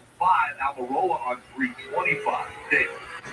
Yes, Corey in that questionable area in terms of making it to the end. Dr. Crew Chief Brian Sparks this morning about yesterday, which was a great day until qualifying. He was second fastest in practice, first in step lap averages in practice, but when it came to qualifying, Brian told me they loosened the car up too much, and Corey qualified 30th. So it's been a struggle to get to the front. He's done it now. Maybe a lot of caution, Steve. I'm not so sure that'll save him today. Probably going to have to go to pit road for fuel again. Yeah, and I think, like I was saying, these guys are one of our long enough that everybody has to come to pit road. It's been a big move for this Fire Motorsports team. They run 7 into 77 full time. It's been announced that Florida, they're going to run 3 cars next year with Corey LaJoie and Carson Hosmer and Zane Smith. So 3 drivers and kind of a joint on that third car with traction. So we see Gamebridge on the hood. We see that name a lot when we go to Indianapolis Motor Speedway to watch the IndyCar series. You see that name a lot. They're a big supporter of motorsports that jumped over to NASCAR here as well. And you can tell that they're financing, they're backing, their support of Spire has helped this team not just grow in size, but grow in numbers. This is statistically the best year Corey LaJoie has ever had, and it's great to see him running here inside the top 5 late in their Martinsville. Somebody else, Steve, is having a good day that we haven't spoken much about all day. And again, the playoffs, if he wins, he would advance to the championship course, Chris Butcher. And here he is running in 6th place. They played a smart strategy. They got some track position, 2 tires right here, but pace enough to hold Denny Hamlin off. So this team right here, don't count them out. They have won 2 of the last 6 short track races this year. In position now to get them to the need to get done. Right behind with Denny Hamlin, continuing to try to move forward. He sort of stalled out right here behind the 17 car, Blaney right behind him as well. And closing in behind him, Briscoe. Bell, all those cars are starting to move down. Boy. On the duo of the 11 and 12. So it seems like we've gotten to a point where it's kind of flatline stabilized in terms of their ability to use those tires to move forward. It's amazing when you can build on EWS. Denny has to be able to continue to gain ground some way, somehow, right? He needs those 6 spots. He needs those 6 points. 30 years of problem. The Xfinity race, we could pass easy. Oh, He has to win. That's the mentality he has. 100 laps to go is the last line down. There's still a lot. The truth of the matter starts to come to the surface, and really what has to happen and what's really possible are two different things. Like Denny Hamlin's not going to. They're going to be able to somehow find a way to make it all fuel. We know they're short, but how short? Will they try to stay out there and make it? Reality starting to set in for the regular season champ Martin Truex Jr. as well. Since that speeding penalty, they have been buried in the back of the field, and the frustration is growing.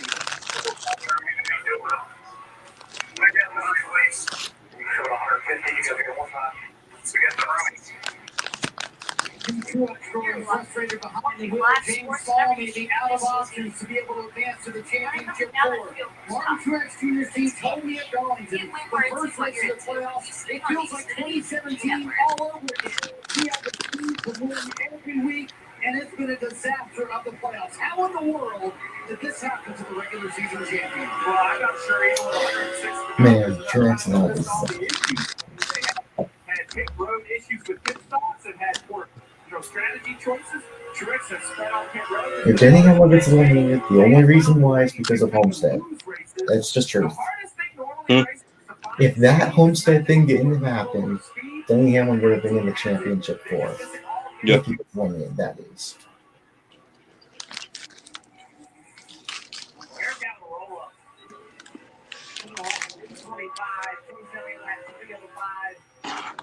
One of those teams put on 2 tires, and he is faster than Chase Elliott right now. He's 6.5 behind.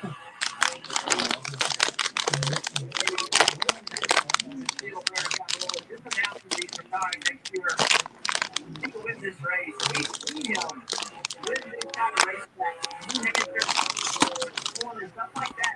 It would be a great summer on Whirlwind as well. Having a great run this afternoon. Rolling in that second spot, chasing after Chase Elliott. Here,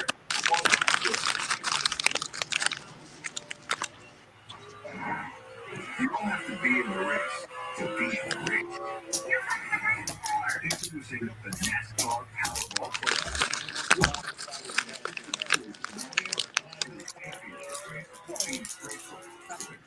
The number one network choice in public. Learn more. It's your mission. It's your prize. Here are the 4 finals for the $1 million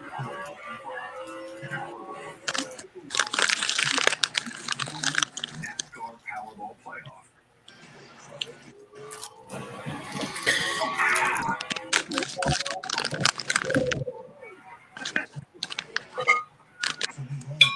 Well done, Dan. It's now time for progression to get a personalized discount to do exactly what you're already doing. This is a golden trophy. Yeah, the biggest one they have. Okay, thanks. And we'll get it. Just under 100 laps to go. Mm-hmm.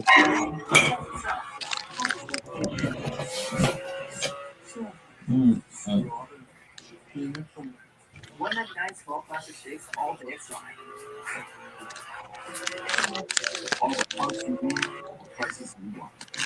Built for the kids every day. So you can keep your ride or die alive.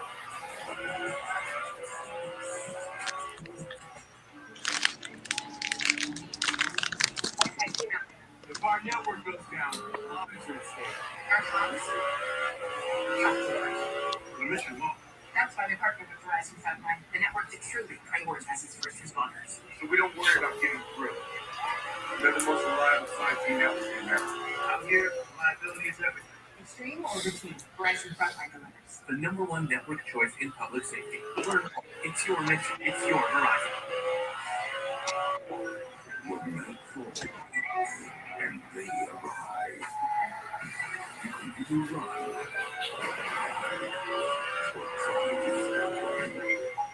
Sunday night in LA. There's no place to hide.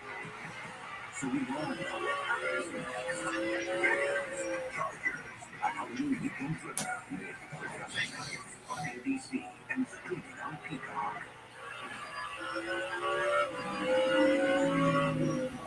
95 laps remaining in this elimination race from Martinsville Speedway as the NASCAR Cup Series playoffs. Xfinity 500. Out front, Chase Elliott leading. Only 2 spots remaining in that championship four. 2 drivers have locked themselves in with Christopher Bell and Kyle Larson winning races. That means those final 2 spots are the most important to grab either through points or a win if they're one of the 6 playoff drivers still fighting. Let's go through the field on the playoff drivers. We'll start with Kim. And Kyle Larson running in that 5th position, and with all he did to save fuel, the Daniel Sullivan is going to go hard to the end. They are 2 laps to the good now on fuel. Remember, they won the sprint race here at Martinsville, looking to sweep the races here at the paper clip. They think that they find the win against the second part of it.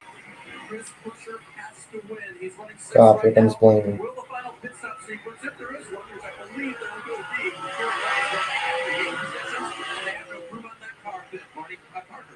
Well, Davey, start this day by saying this might be a defining day for Denny Hamlin's career. He's been chasing that elusive championship last year in the sprint race. He lost a chance at it with that Hail move by Ross Chastain on a day today where he won stage 1. He finished 2nd in stage 2, and it looks like for all intents and purposes, he will run in the top 5. It may not be enough for Denny Hamlin's 11 team to go fight for a championship at Phoenix Day. Ryan Blaney is coming up right now as they run. You can see plus 16, but he'd still like to win the race. Right now, not the time. Kurti told him, I don't think it's worth trying to push it. Just run the bottom for now. They're going through it. This is about one position, and Adam Stevens told me this morning they're just looking for a clean, solid day to carry the momentum. Has to believe right here. Here comes Almirola. Come on, Almirola. Trying to fight back as Elliott's. Go, Almirola. Let's go. But Almirola with that occurs, complete pass to get to the door. Eric ran him down pretty quickly. And once he gets clear right here, Come on, Eric. Let's go. Settling to the rhythm. The gap was over a second and a half, and Almirola closed that gap quickly and has been able to take over the top spot here in Martinsville. Already put a little nice gap between the end of the 9, taking the pressure off. Chase Elliott now struggling a little bit. Another car that Was really good early. I wouldn't even say he's fading. I just think the 12 is better. Ryan Blaney has finally caught the 11 of Denny Hamlin and is passing or trying to pass the 11. That matters because if you look at the points, Hamlin was already 7 behind Byron, trying to find a few points. Byron is back in an absolute quagmire. Complete mess in the back of the field. So the 11 has some hope, but now Blaney on the inside. Blaney just has to be patient down here. If he's going to try to run it as hard as possible, you don't want to get loose, get up the racetrack. Right in front of him, the last car, Carson Hoodbar, using the high side of the racetrack. He's way up in the marbles. That's going to clear for these guys. Hamlin fights back on the outside. The right in front of them, though. Yeah, they're slowly running down that Here's just 16 no pusher. point. He struggled with his car today. Hamlin turning down, not giving the 12 a lot of room to enter that corner too wide. Hamlin clears the door. Runs up that high line. Once again, keeps momentum up because now he'll set a sights on getting by 17 of Buescher. I think he's going to get to the outside of 17 if possible. Try to put the power down, spin in the rear tires right there, slide in the back of the car. He's down in the corner. Just late in the run here. Hard switching a little bit, trying to put the power down. Back to the bottom of the racetrack now. He's going to get aggressive. Trying to move the 17 off the bottom. Steve, 90 laps already on these tires.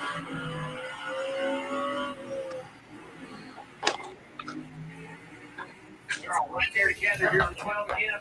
Yeah, you can't really do that much. Be patient. Mm-mm. Oh, top of the racetrack, we've seen the 12 make this pass many, many times. do it again. Impressive. Briscoe saw it. He could have chased after the 12 on that high line, see if he could make it work also. So Blaney back in front of Hamlin.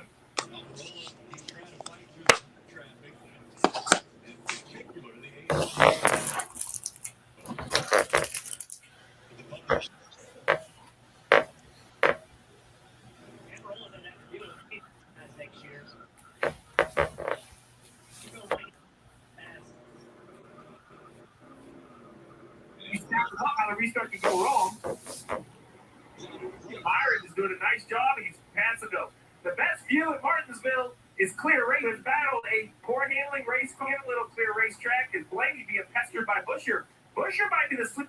Yeah, Blaney just got by Busher.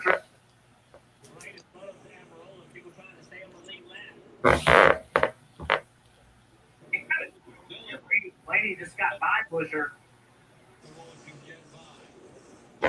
Busher out there on the loop, just right side tires. Briscoe's putting the pressure on him. Oh, dude. I just saw about it. What if Ty does somehow wins this race?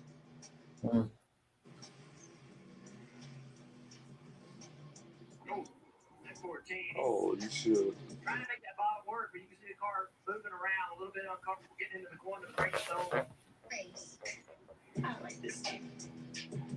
Be part of something greater. Toyota. Let's go places.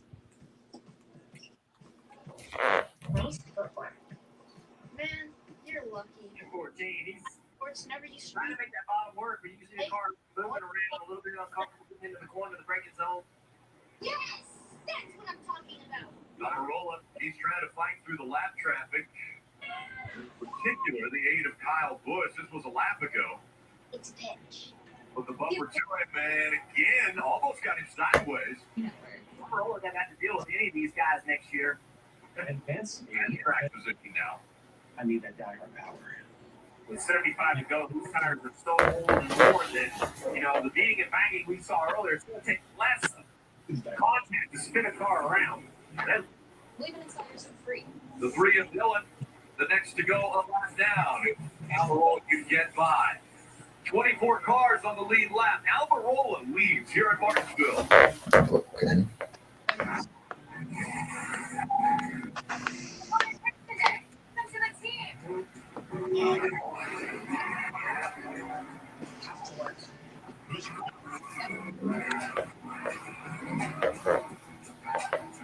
We don't worry about you.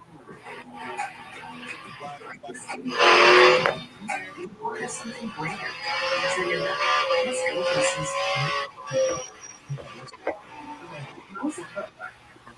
Man.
watching his kid grow up and get around with his wife, and still racing, still wants to race locally in the amateur level, but maybe even in Twixer Xfinity at part-time level.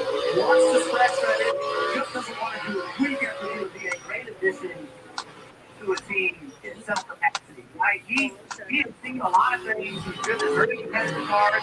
He's worked himself up through the ranks.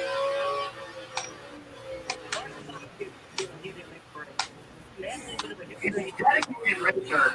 There's a little more hill ahead. We're going to see Eric. I believe we'll see Eric out rolling around the racetrack in some form of fashion. He's just too valuable. Impressive for Eric Almirola. We see the 11.5 now does the tail as Denny Hamlin has closed the gap. And Byron, as long as Byron runs in the 18th spot, Hamlin will have to win the race.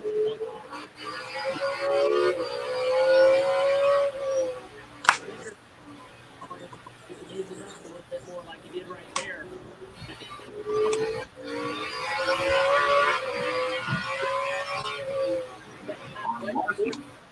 Yeah, he's gotten around.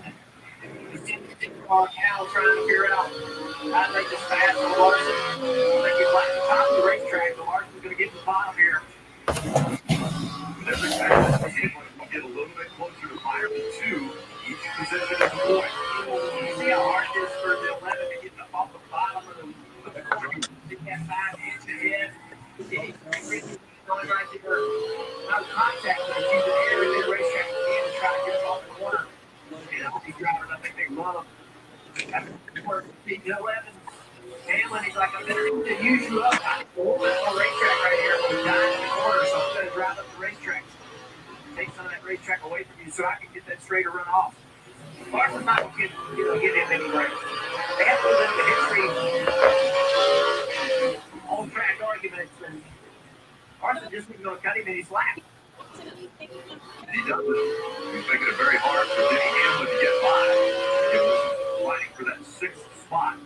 The points are Byron runs in the 18th spot. Hamlin will have to win the race if he wants to get into the championship pool.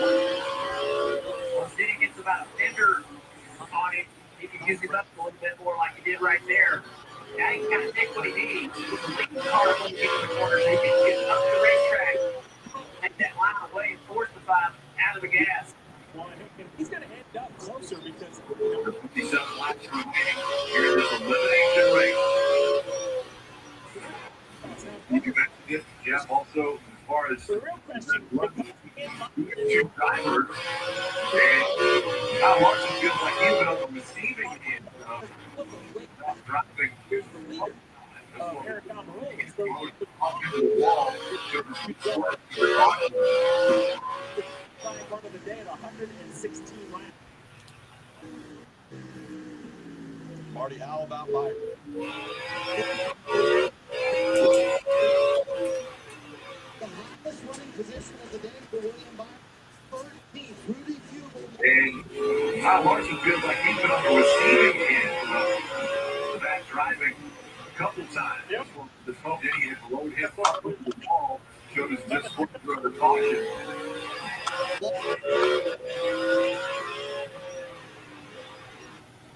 And now Kyle Larson has lost that spot. He's running 7th, Kim.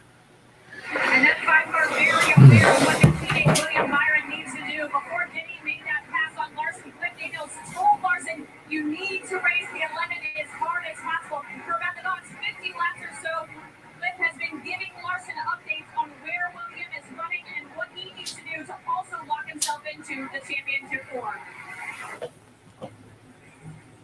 If Denny would get all the way up to 2nd, and Byron would fall.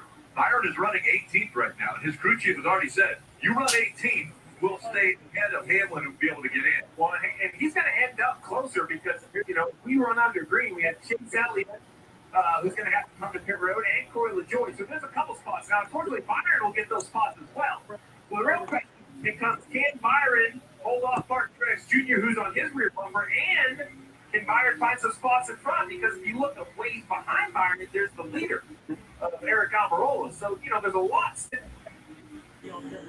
How about Byron? slugfest for the 24 team today. Crazy to think. The highest running position of the day for William Byron, 13th. Rudy Fugel knows they're barely on the right side of the cut line, and he's trying to keep his driver in the game. Keep talking. Keep staying over there for me. You're good. Step over with me. Oh, dang. What's 11? Damn. As long as he stays where he is in 18-15, William Byron will be there a little bit too.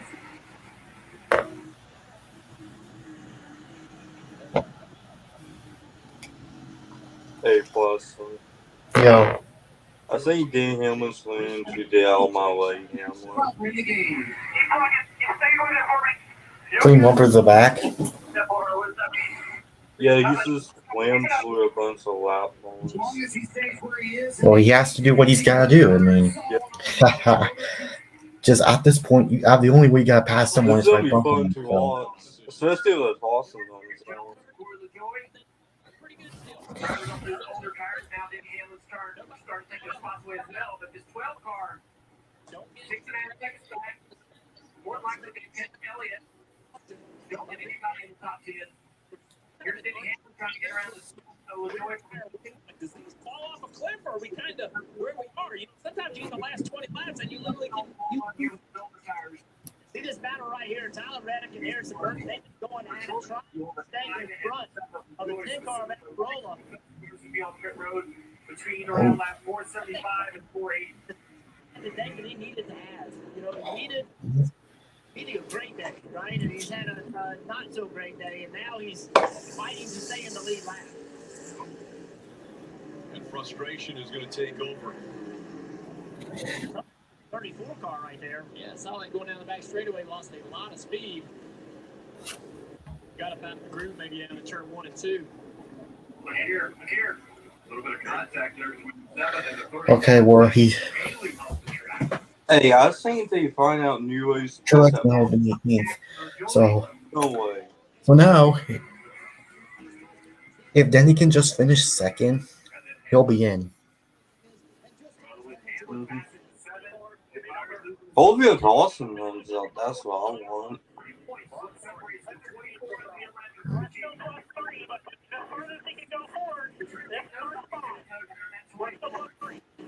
The farthest he is forward is Denny Hamlin. That's the car that he's worried about. Ryan Blaney, Where we are, you know, sometimes you don't. but you If my TV just won't stop are doing the math. buffering. Minds are exhausted, drivers are exhausted, tires are worn out. One little slip can be your entire season, right? We talk about 3 pack points, fine, but we just saw 34 slow in the backstretch because he got out of the groove. If that happened in the 24 car, good. Outside of Denny Hamlin in the 11. Chris Gabehart came on the radio just laps ago and gave Denny the situation and said, if you got it, we have got to go. He just got updated that late. To go after him, it's all on go. The 11 team. It's not like going down the back straightaway, lost a lot of speed. For everything they could get right now, new drivers are going to follow these cars around this half mile. Trying to put the 45 a lap down. He has Christopher Bell already in the championship. 41 to go. William Byron trying to make his first ever championship 4. He wanted enough of where the point situation is. Just how much to go. 24. Give me number. We got to finish in this spot, no matter what. We're still talking. Just further they can go forward. This is our spot. We're still The farthest he can go forward is Denny Hamlin. That's the car that he's working on. Ryan, he's still in position, but Something's who is holding the fastest time right now. Season, right? We talk about 3 pack points, you're fine. But we just saw the 34 slow in the backstretch because he got out of the groove. If that happened to the 24 car, could 3 points get you? Parker, up the other side of Denny. Oh, come on. Why is my TV still buffering? 21-60. All right, so Blaney is faster than Hamlin by 100 to 200 seconds. Would like to see Dean Bartrack Jr. join us. And Hamlin's faster than Chase Elliott. Yeah. the 11th. And Almora also. Gave Denny the situation and said, if you got anything left, we have got to go. He just got updated that Blaney's up Now these drivers trying to muscle these cars So around. Blaze went past the 10, the 10 something said, and then I believe the 11 could pass some 9 to 10 and under 32 out. So who knows? Of Denny Hamlin or the 19, Mark Truex Jr. joined him in that championship four.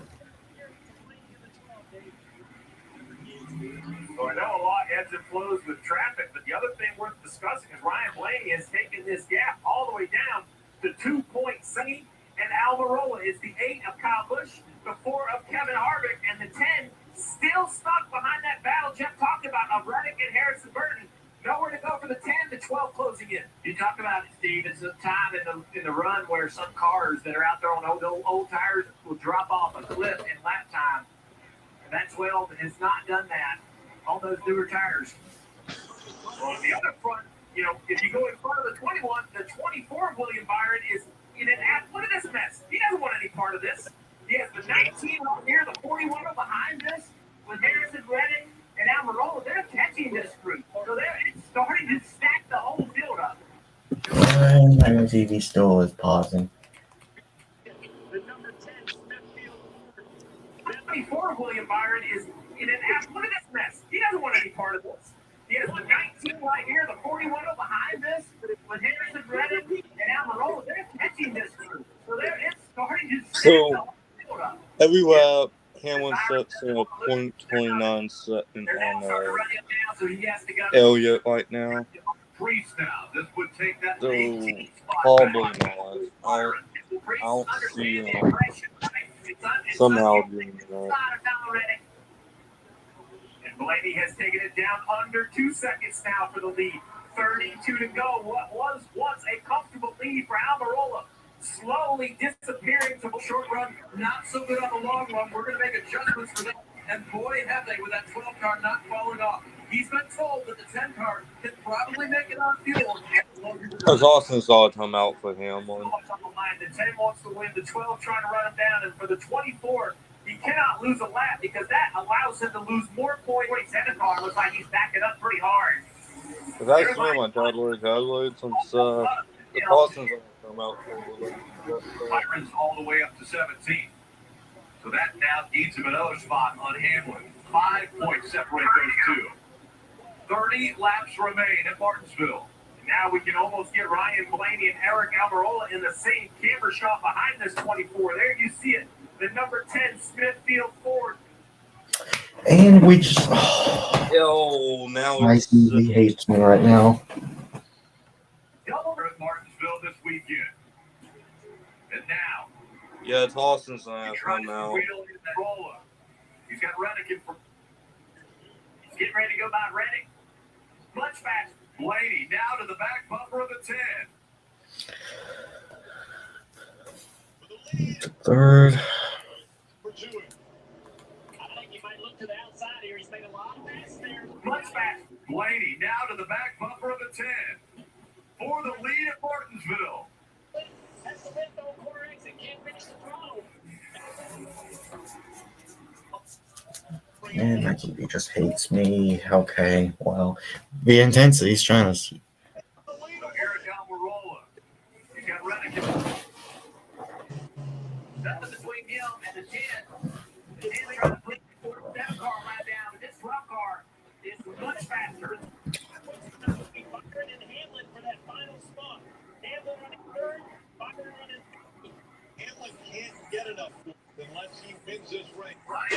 Goodness. 2 wins. Now it's 5 now. Now it's 5. And running well enough right now, points-wise, to advance to the championship 4. But a win here would give you momentum as well as you go to the final race of the season.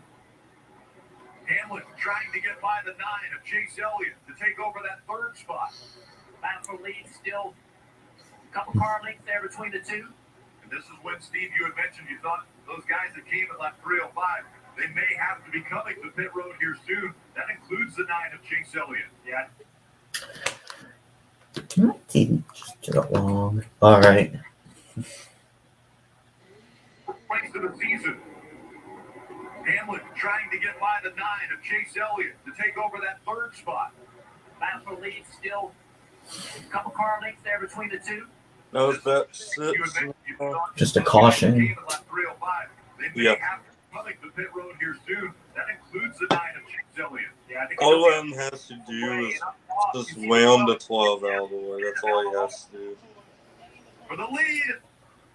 And does he put the bumper to him? I think you might look to the outside here. He's made a lot of But passes. also, they said pit stops are coming up, so I don't know. 21. Blaney takes the lead away. 22 to go. That was Blaney takes the lead. He gets labeled the leader on the points. He was good on points anyway, so not a change or a shift. It's still now a points battle between Byron and Hamlin for that final spot. Hamlin running third, Byron running 16th. Hamlin can't get enough points unless he wins this race. It has to be Byron falling. He's behind, but It has to be. I mean, they're on the needle. They are driving around on ice. Oh, come on.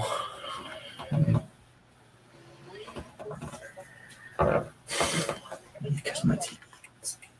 Look at my. We're still green.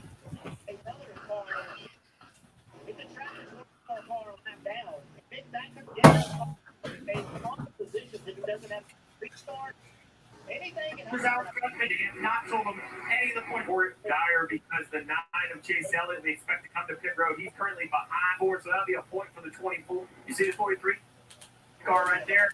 Or it did stay at. Oh, I know. He does not have the car. There's no question.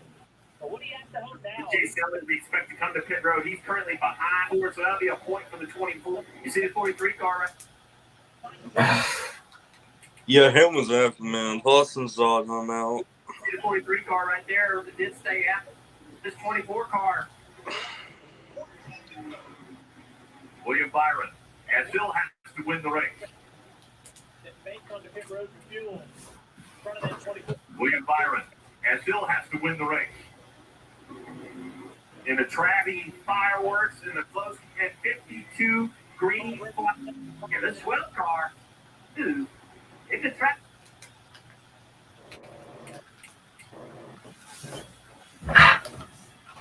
Should be coming to pit road. Those are positions for this 24 car. William Byron, as he's running. He ain't gonna make it at this point. Blaney's too good. Cars might be going down pit road. This isn't our year. And then go lap another car or two. It could trap the 24 car lap down. That could end up costing him a ton of positions if he doesn't have a great restart. Anything can happen right here. I'm William Byron. I am fighting hard to stay on this lead lap. Or LaJoy to pit road. That should give the 24 another position. I hear your point, Jeff. I'm not sure the 24 has anything to fight with. Oh, I know. He does not have the car. There's no question. But what he has to do now, he'll be the first car a lap down, but now he doesn't get up there and get to 19.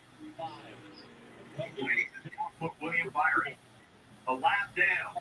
But now, 13 cars on the lead lap with 14 to go. Only one more car on the racetrack that may come to pit road for fuel in front of that 24 is make Chase Elliott. To have enough positions to be able to get by Byron. Hot right there on the shed, yeah. Could be a lot of road filled up, flying into the crush panel. He was running really good in Miami. The 24 of William Byron still scores 14 points ahead of Hamlin for the final transfer spot for the championship floor. Guys. If he can't get to Phoenix, I think he had the fast. They are all racing to try to stay in the lead lap. The 34 car, he is stopped to put on tires, so he is trying to get through there on newer tires. The big picture, Hamlin is still 5 seconds back from Blaney. Hamlin now in a must-win situation as they're running. 8-point separation. Byron and Hamlin under 6 laps to go in this race. You see the 10 car. Still running second, Alvarola. A little bit quicker because Blaney's held up by the left track. So what does Blaney have left? Just being patient here. Has he used up those rear tires? Look at that car. On corner, exit, the acceleration just not quite there. All this do for the mentality of the 12 team if they can hang on, they can continue on with less than 4 laps to go. They can grab the victory here in Martinsville. Ronald Reddick just hit pit road. He's had one of those cars that pitted on lap 325, getting a little bit of fuel, pulling away. So that begs the question: do all the cars that pitted at 325 have the fuel retardant? Well, and you got to remember, these fueling systems are slower than the past cars, so we assume that they're all full. But that could be an assumption. Maybe the 45's behind, where you take 2 tires, you don't have the time to put as much fuel in it as you think. So we will see. I haven't seen a lot of chatter on the radio from the leaders concerned about fuel. Under 3 laps, do you have 1.5 miles of fuel left? That's the question now. 2 to go for Ryan Blaney. Under 1 mile here in Martinsville. And unlike at other tracks, you're not going to coast around. If it stumbles and runs out, you're out. Blaney right on the back bumper of Michael McDowell. This time by 1 lap to go. Presented by Credit One Bank. Half a mile of fuel is what Ryan Blaney needs. Less than that now. As he works his way through the final turns, Ryan Blaney is going to win his way into the championship 4. He wins in Martinsville. Yeah, baby. Let's go, son. Let's go. Awesome job, man. Let's go race for a championship. I'm proud of everybody, man. Good job.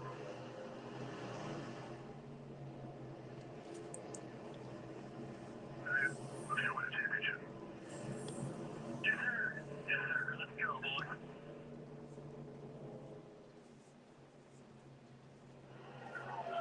William Byron finishing in 13th. That will give him enough points to be that 4th driver in the championship 4. This checker flag moment brought to you by Advanced Auto Parts.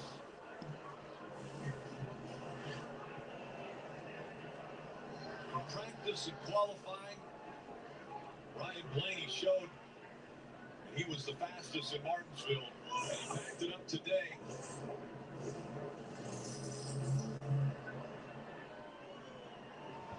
He grabs the win at Martinsville and now waves to the crowd around this track. So appreciative of the talent and performance that they saw today.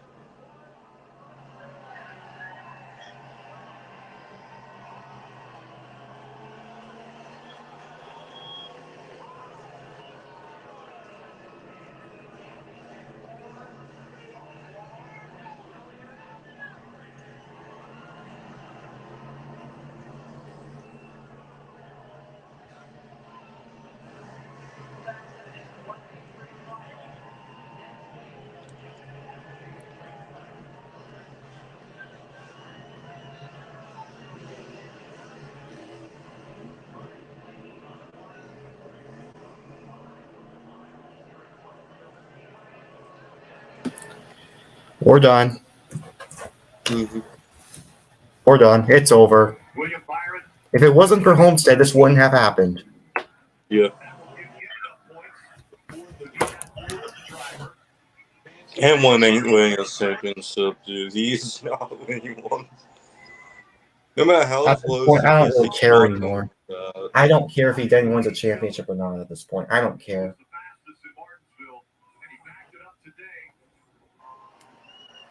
I don't give a crap. But I'm happy for Blaney, but unfortunate if it wasn't for Homestead. We're defeated for the 2nd year in a row. Why? The 14th, 13th one in a row now. at the round of 12 at Talladega, NASCAR's biggest track, and they win in the round of 8 at NASCAR's smallest track. Blaney will race for a title this year. Who I think to win the championship now?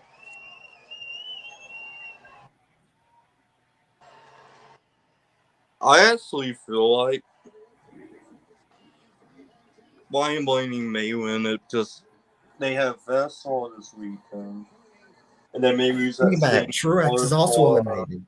My championship pick.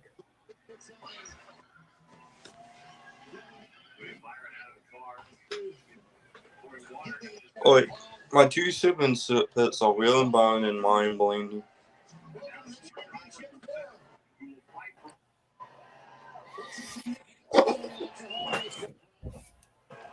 It's awesome.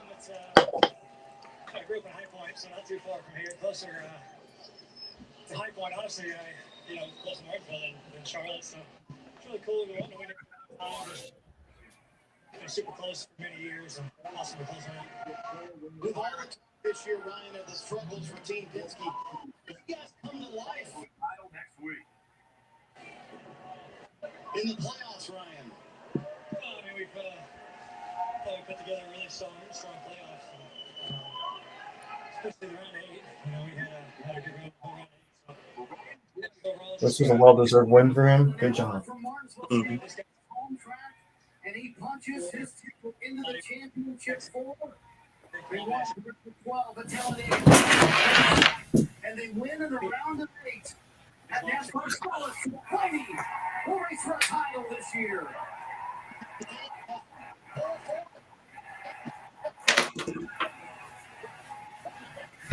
Yeah. I'm shaking. The checkered flag in front of the hometown fans. Man, 3 of those are my favorite survivors and all out. You gotta be kidding me. That even hit me. Young man or young lady in the stands to give them the checkered flag.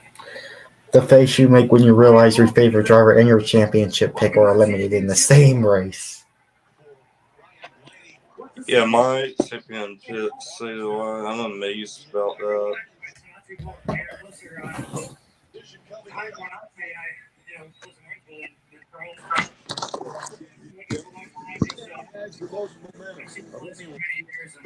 Can't wait till 24 after this. Yeah, I'm doing a weed release tonight on World of Outlaws. Yeah. Just gonna take a look at the NFL right now.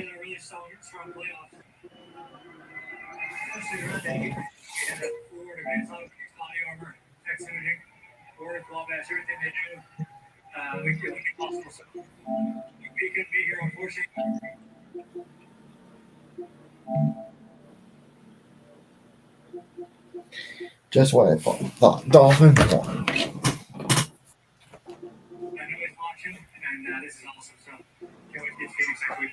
Rick, I think these hometown fans have someone to pull for in the championship 4. Ryan Blaney will try to win back-to-back titles for Team Penske. Four are celebrating. 4 obviously are disappointed that they won't be fighting for a championship. Mark Truex Jr., Denny Hamlin, Tyler Reddick, and Chris Buescher all eliminated base for maybe one more win, but the title now out of their grasp. Ryan Blaney is going to now head to the Royal Morgan celebrate with his team. Pretty big win for him in 16 starts here at Martinsville. And I'm gonna go on World of Outlaws and do some practice now. All right, then. I'm gonna go on Peacock and watch the post race.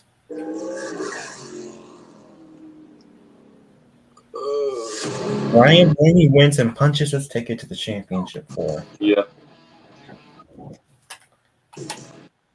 I feel like Ryan Blaney is to win the championship because Penske was fast at Phoenix. Yeah, they were, man.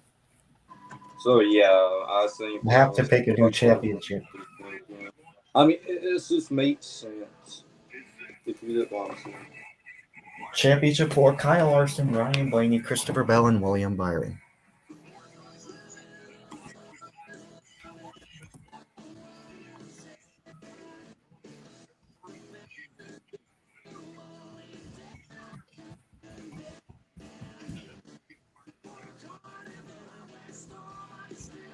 Hey, I'll give that race a 7 out of 10. I wasn't surprised if Denny Hamlin gets booed in his interview. I wouldn't be surprised. 12, 5, 20, 12, 24.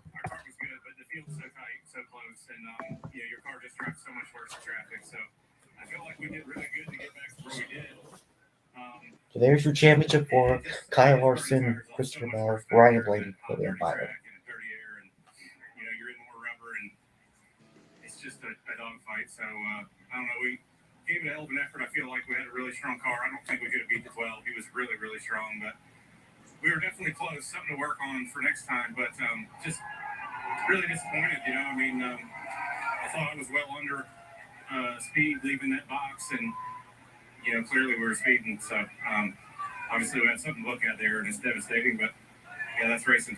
I go back to a conversation you and I had at Darlington before the playoffs started, and you said it feels like 2017 all over again. We can win any week. How do you start to put your arms around what happened to you guys after winning the regular season title here in the 10 races of the playoffs?